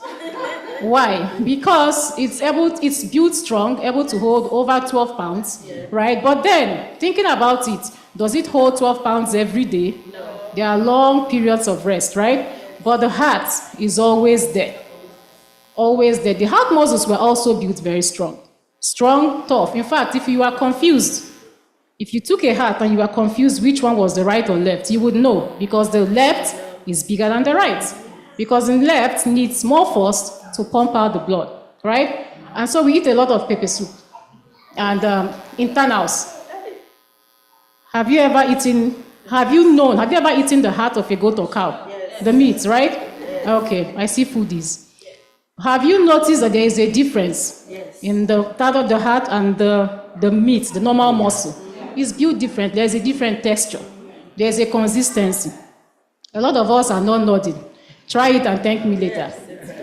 Okay, so the heart was made to be loyal, to be loyal to the body in which it is, right? It was made to be committed to the cause. It was also made to persevere and to endure. So that sometimes in cases when you have started having issues with your heart, for example, again, we talk about cholesterol-free diets. Let's say you had too much cholesterol and your veins, your vessels are clogged with cholesterol or anything at all, right? Sometimes you go to the hospital and you hear, oh, they said the arteries or the veins that supply the heart with oxygen, the vessels are 80% clogged.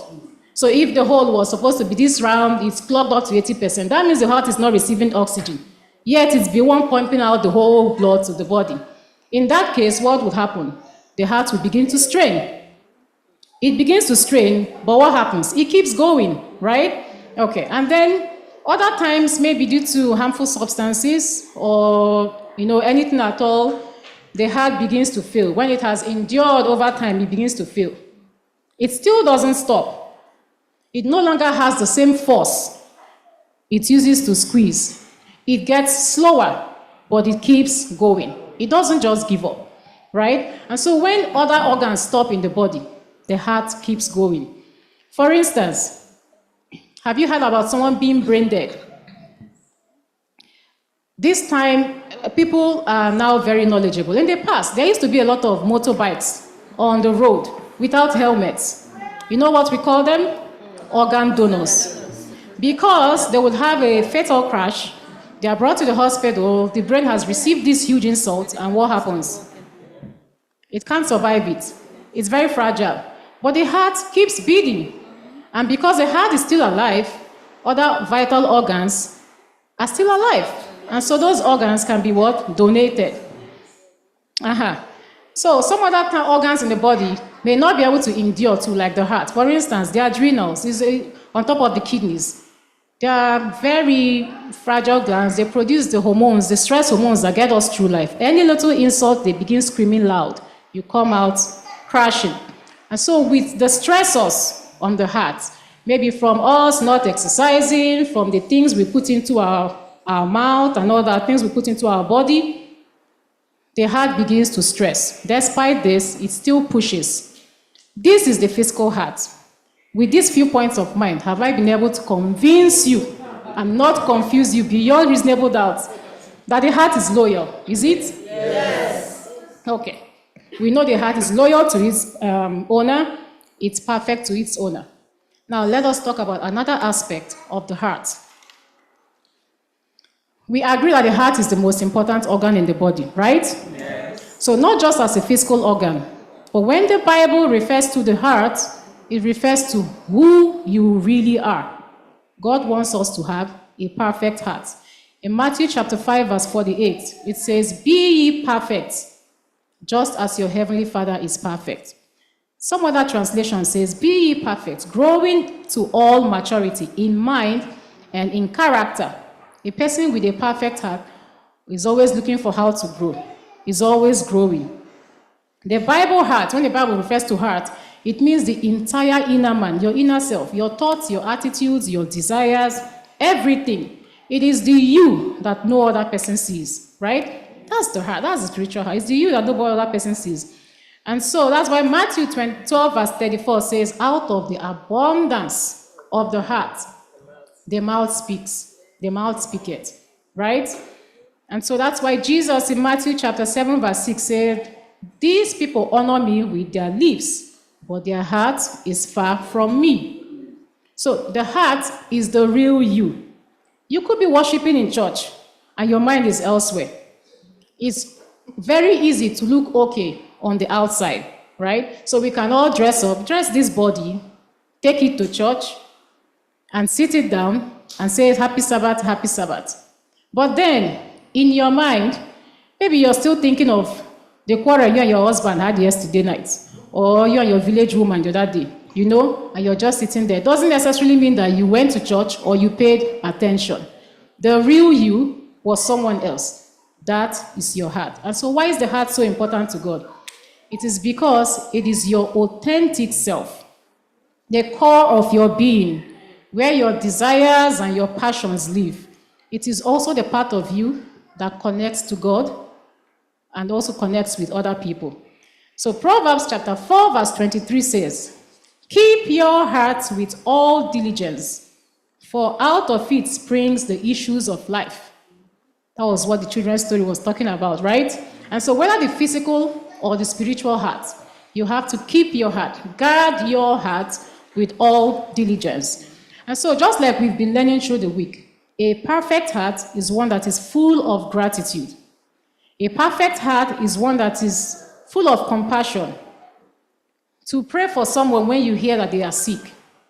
To minister to people when you hear that they are in need, whatever kind of need they need, the help they need, right? Whether it's an unemployed or the homeless, like we saw, the tempted, the sick, whatever it is, the heart that is moved with empathy to be able to minister to them in any way you can, if it's your resources or your time. Your time is also very important. We learned it this week. So that is a perfect heart.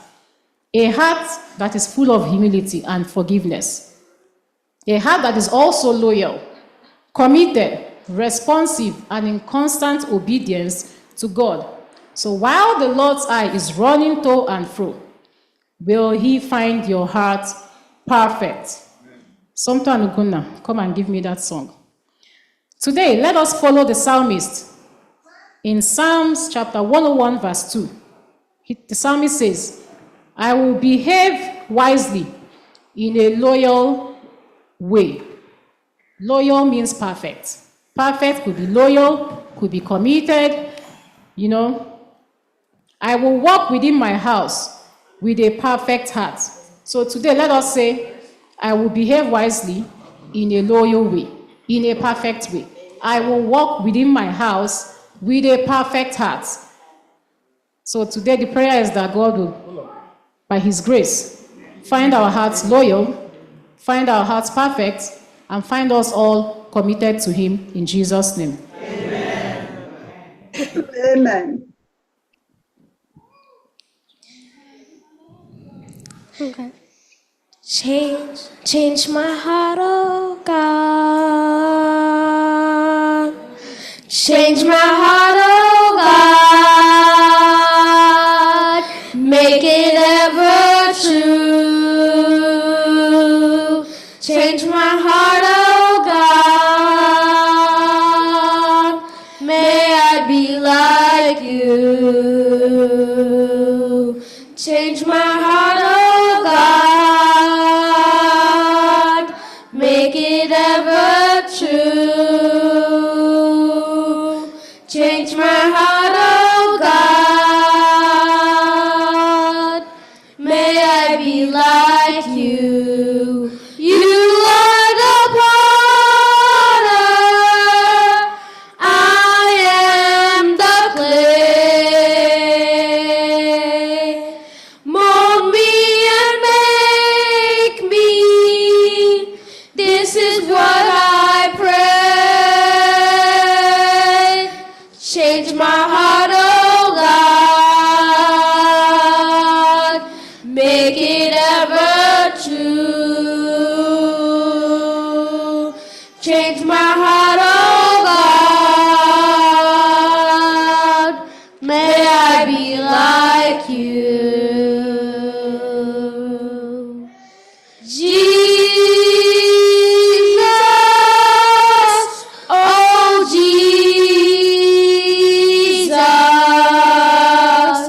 come and fill your lands.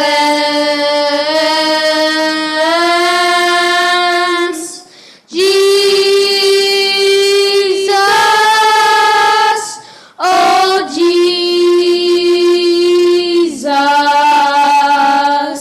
come and fill your lambs. Come and fill lambs.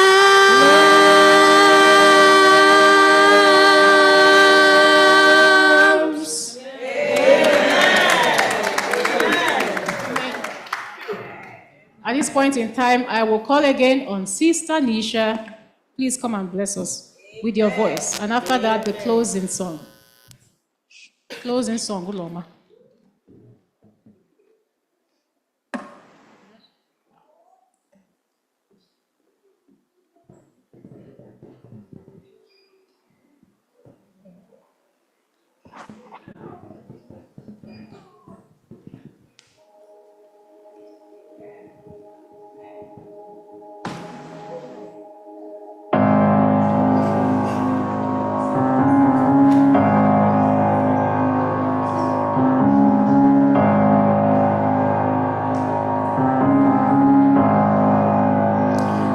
I love you, Lord, for your mercy never fails me.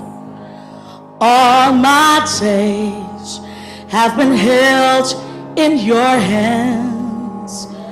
From the moment that I wake up until I lay my head, I will sing of the goodness of God. And all my life you have been faithful. And all my life you have been so good. With every breath that I am able, I will sing of the goodness of God. I love your voice. You have led me through the fire and darkest nights. You are close like no other. I've known you as my father. I've known you as a friend.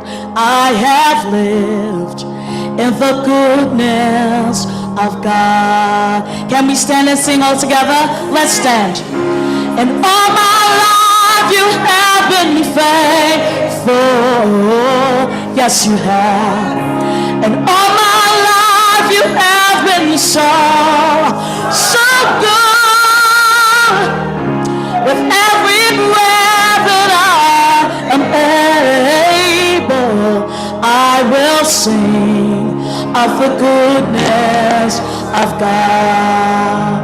Oh, your goodness is running after, it's running after me. We bless your name. Your goodness is running after, it's running after me. With my mind made up, I surrender now. I give you everything, yeah. Your goodness is running after, it's running after me, yeah. Thank you, Jesus.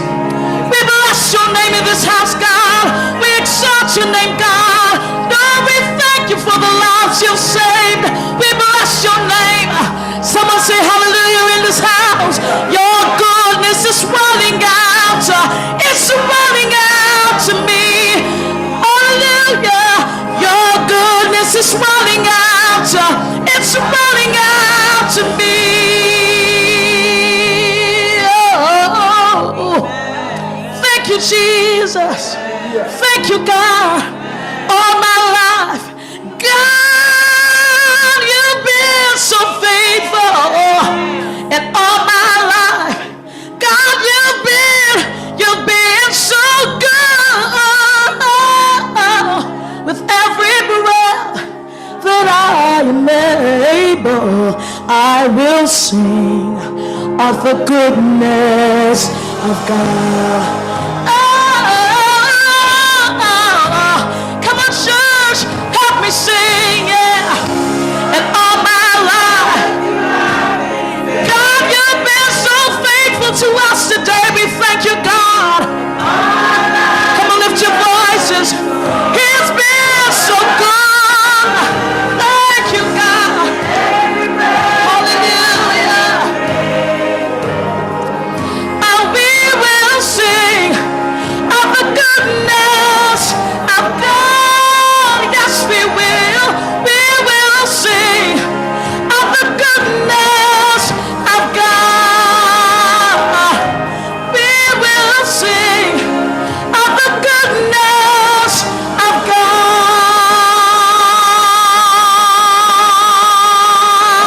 Thank you, Jesus. Thank you, God. Hallelujah.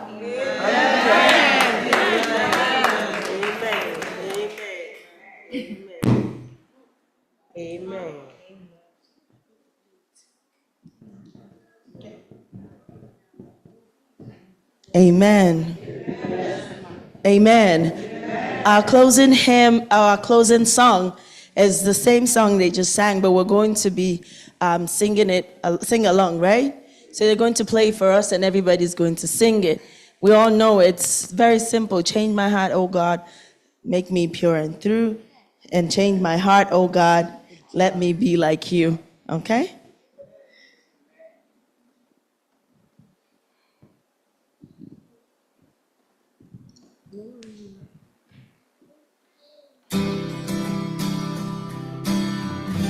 Change my heart, oh God. Make it ever true. Change my heart, oh God. Make it ever true. Change my heart, oh God. Make it ever true. Change my heart, oh God. Make it be like you. Can we pause? Can we pause and start all over again, please? Because we're mixing it up. Can we start all over again so that we don't mumble our words together? Thank you.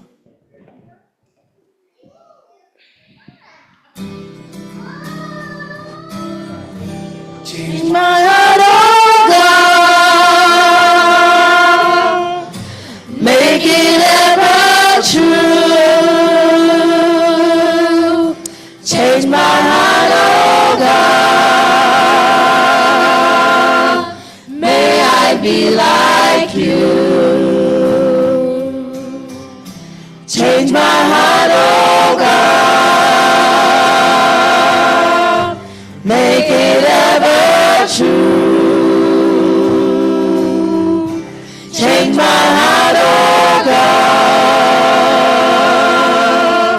May I be like you. You are the potter, I am the clay. Mold me and make me. This is what I pray. Change my heart, oh God. Make it ever true. Change my heart, oh God. May I be like you. You are the potter, I am the clay. Mold me and make me. This is what I pray. Change my heart, oh God. Make it ever true. Change my heart, oh God. May I be like you.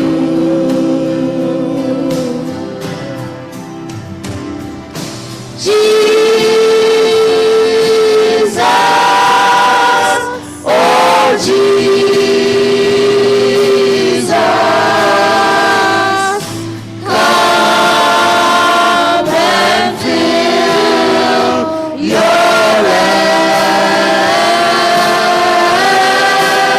realms.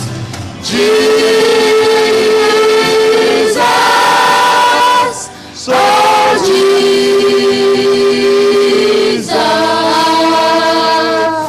come and fill your realms.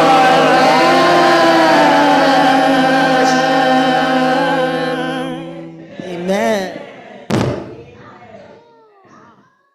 Amen.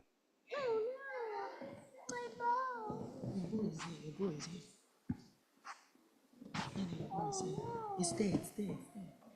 It's not gone. No, no, it's there.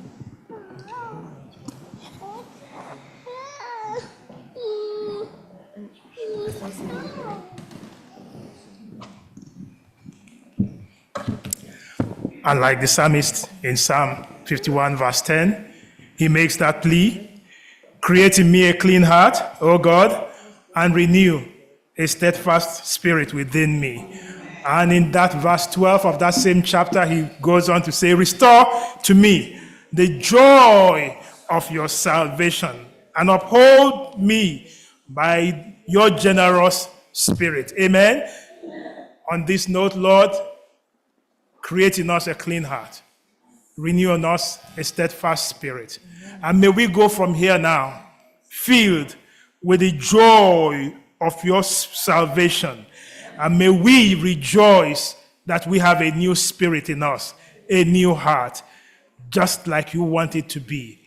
Thank you for your maidservant. Thank you for the entire family. Thank you for everyone who has ministered through this week. Thank you for the health department. Thank you for all their leadership. And thank you for the entire church. May we go from here having received a clean heart and a new heart from you to function in the way that you want us to be. For we have prayed with thanksgiving in Jesus' mighty name. And let everyone say, Amen. Amen. We have this hope that burns within our hearts, hope in the coming of the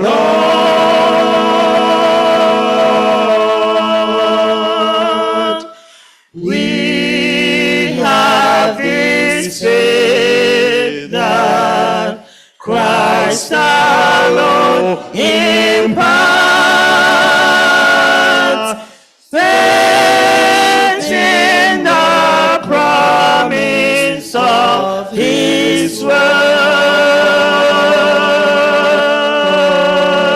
word.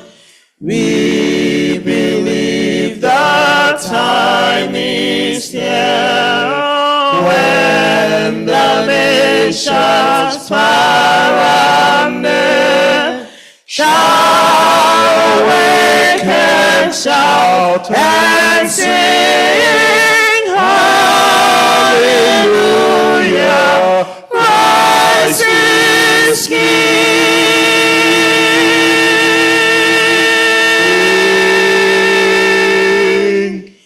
We have this hope that burns within our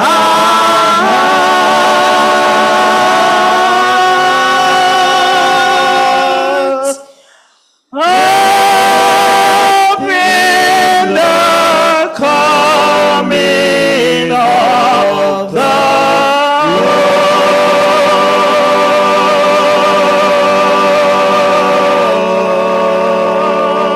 Lord. Let's be seated for a moment of meditation.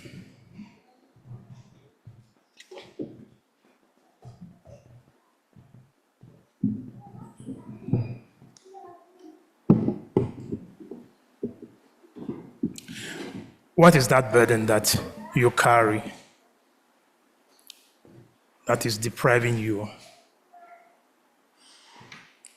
of a clean, pure heart?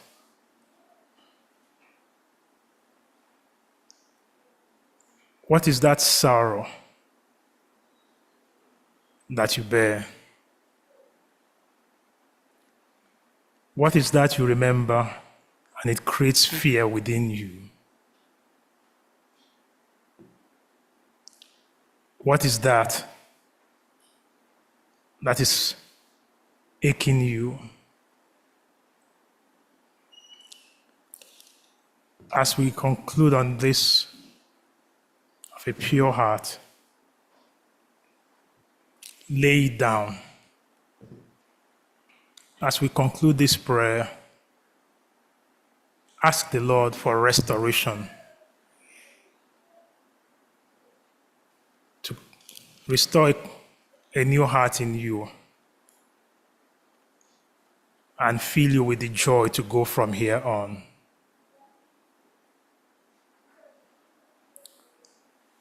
Thank you, Lord, that burdens are lifted at Calvary. May your burdens be lifted today in Jesus' name. Amen. May the Lord fill you with a new heart of peace, joy, and all the blessings from the Lord in Jesus' name. Amen. Yes. as we end this, I just want to end on this note. Yes, we have been having a very wonderful time, but I would not want us to be living here without addressing an issue that is going on in the community, in the Adventist Church. I just want to address that quickly and promptly so that we all can go with that understanding. There is that rumor or statement, there is a situation going on in the conference, and it's about a sexual abuse at a church in Huntington SDA Church, and the conference has written this letter to make it clear about the situation of the church, and it reads thus. Dear members of the Greater New York Conference family, it is with heavy hearts that we share with you the recent report of an allegation of sexual abuse involving one of our congregations. In this abbreviated response, we will also clarify an important detail. On May 9, 2024 at 4:23 p.m., News 12, New Jersey, in their online publication, released an article captioned, Huntington Station pastor arrested for sexually abusing 15-year-old girl. According to the article, the pastor, a 71-year-old male by the name of Clinton Buckner, sent an inappropriate photo and text to the minor and had sexual contact with the teenager in the basement of the church on March of 2024. Sexual assault or abuse of any kind is not acceptable and will not be tolerated in any of our congregations. It is our conviction as a church that any attempt to distort or denigrate personal or gender boundaries through the perversion of any sexual behavior is a gross violation of personhood. As an organization, we take very seriously our responsibility to guard the principle of Christ for healthy relationships in which the protection of the safety, dignity, and purity of children are recognized as divinely mandated rights. We offer our prayers and support to the victim, the members of the family, the Huntington community, and the Huntington SDA Church family, and are ready to provide any assistance where possible.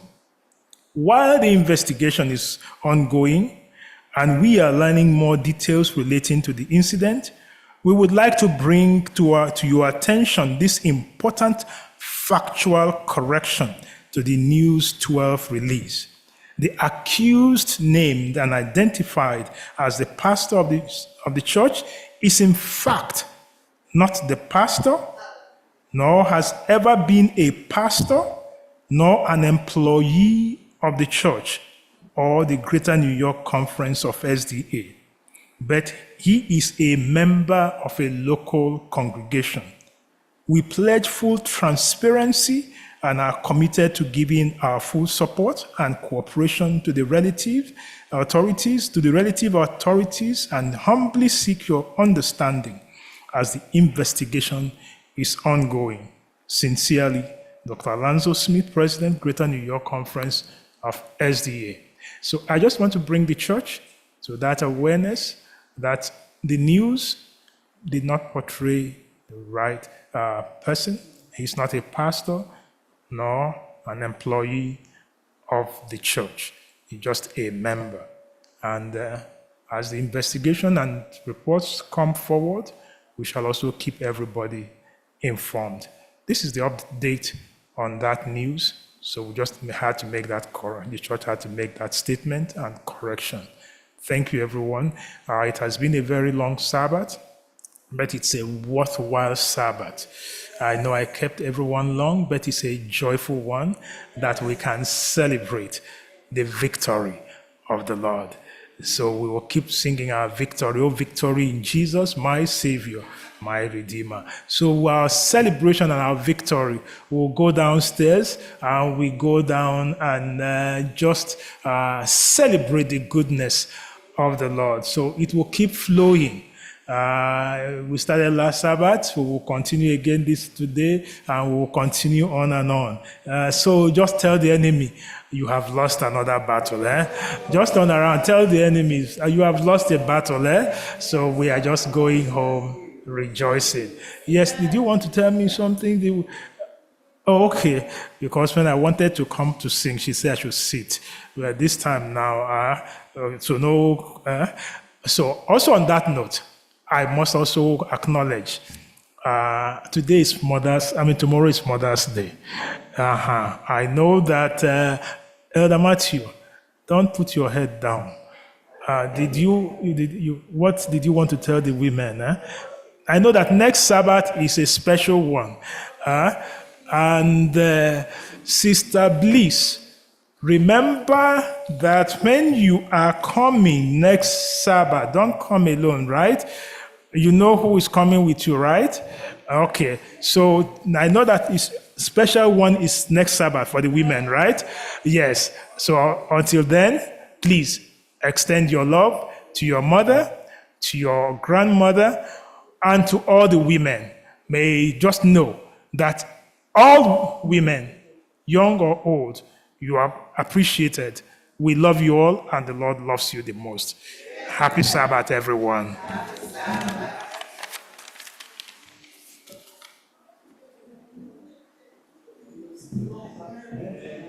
Shall be with me from every evil work, from every evil work.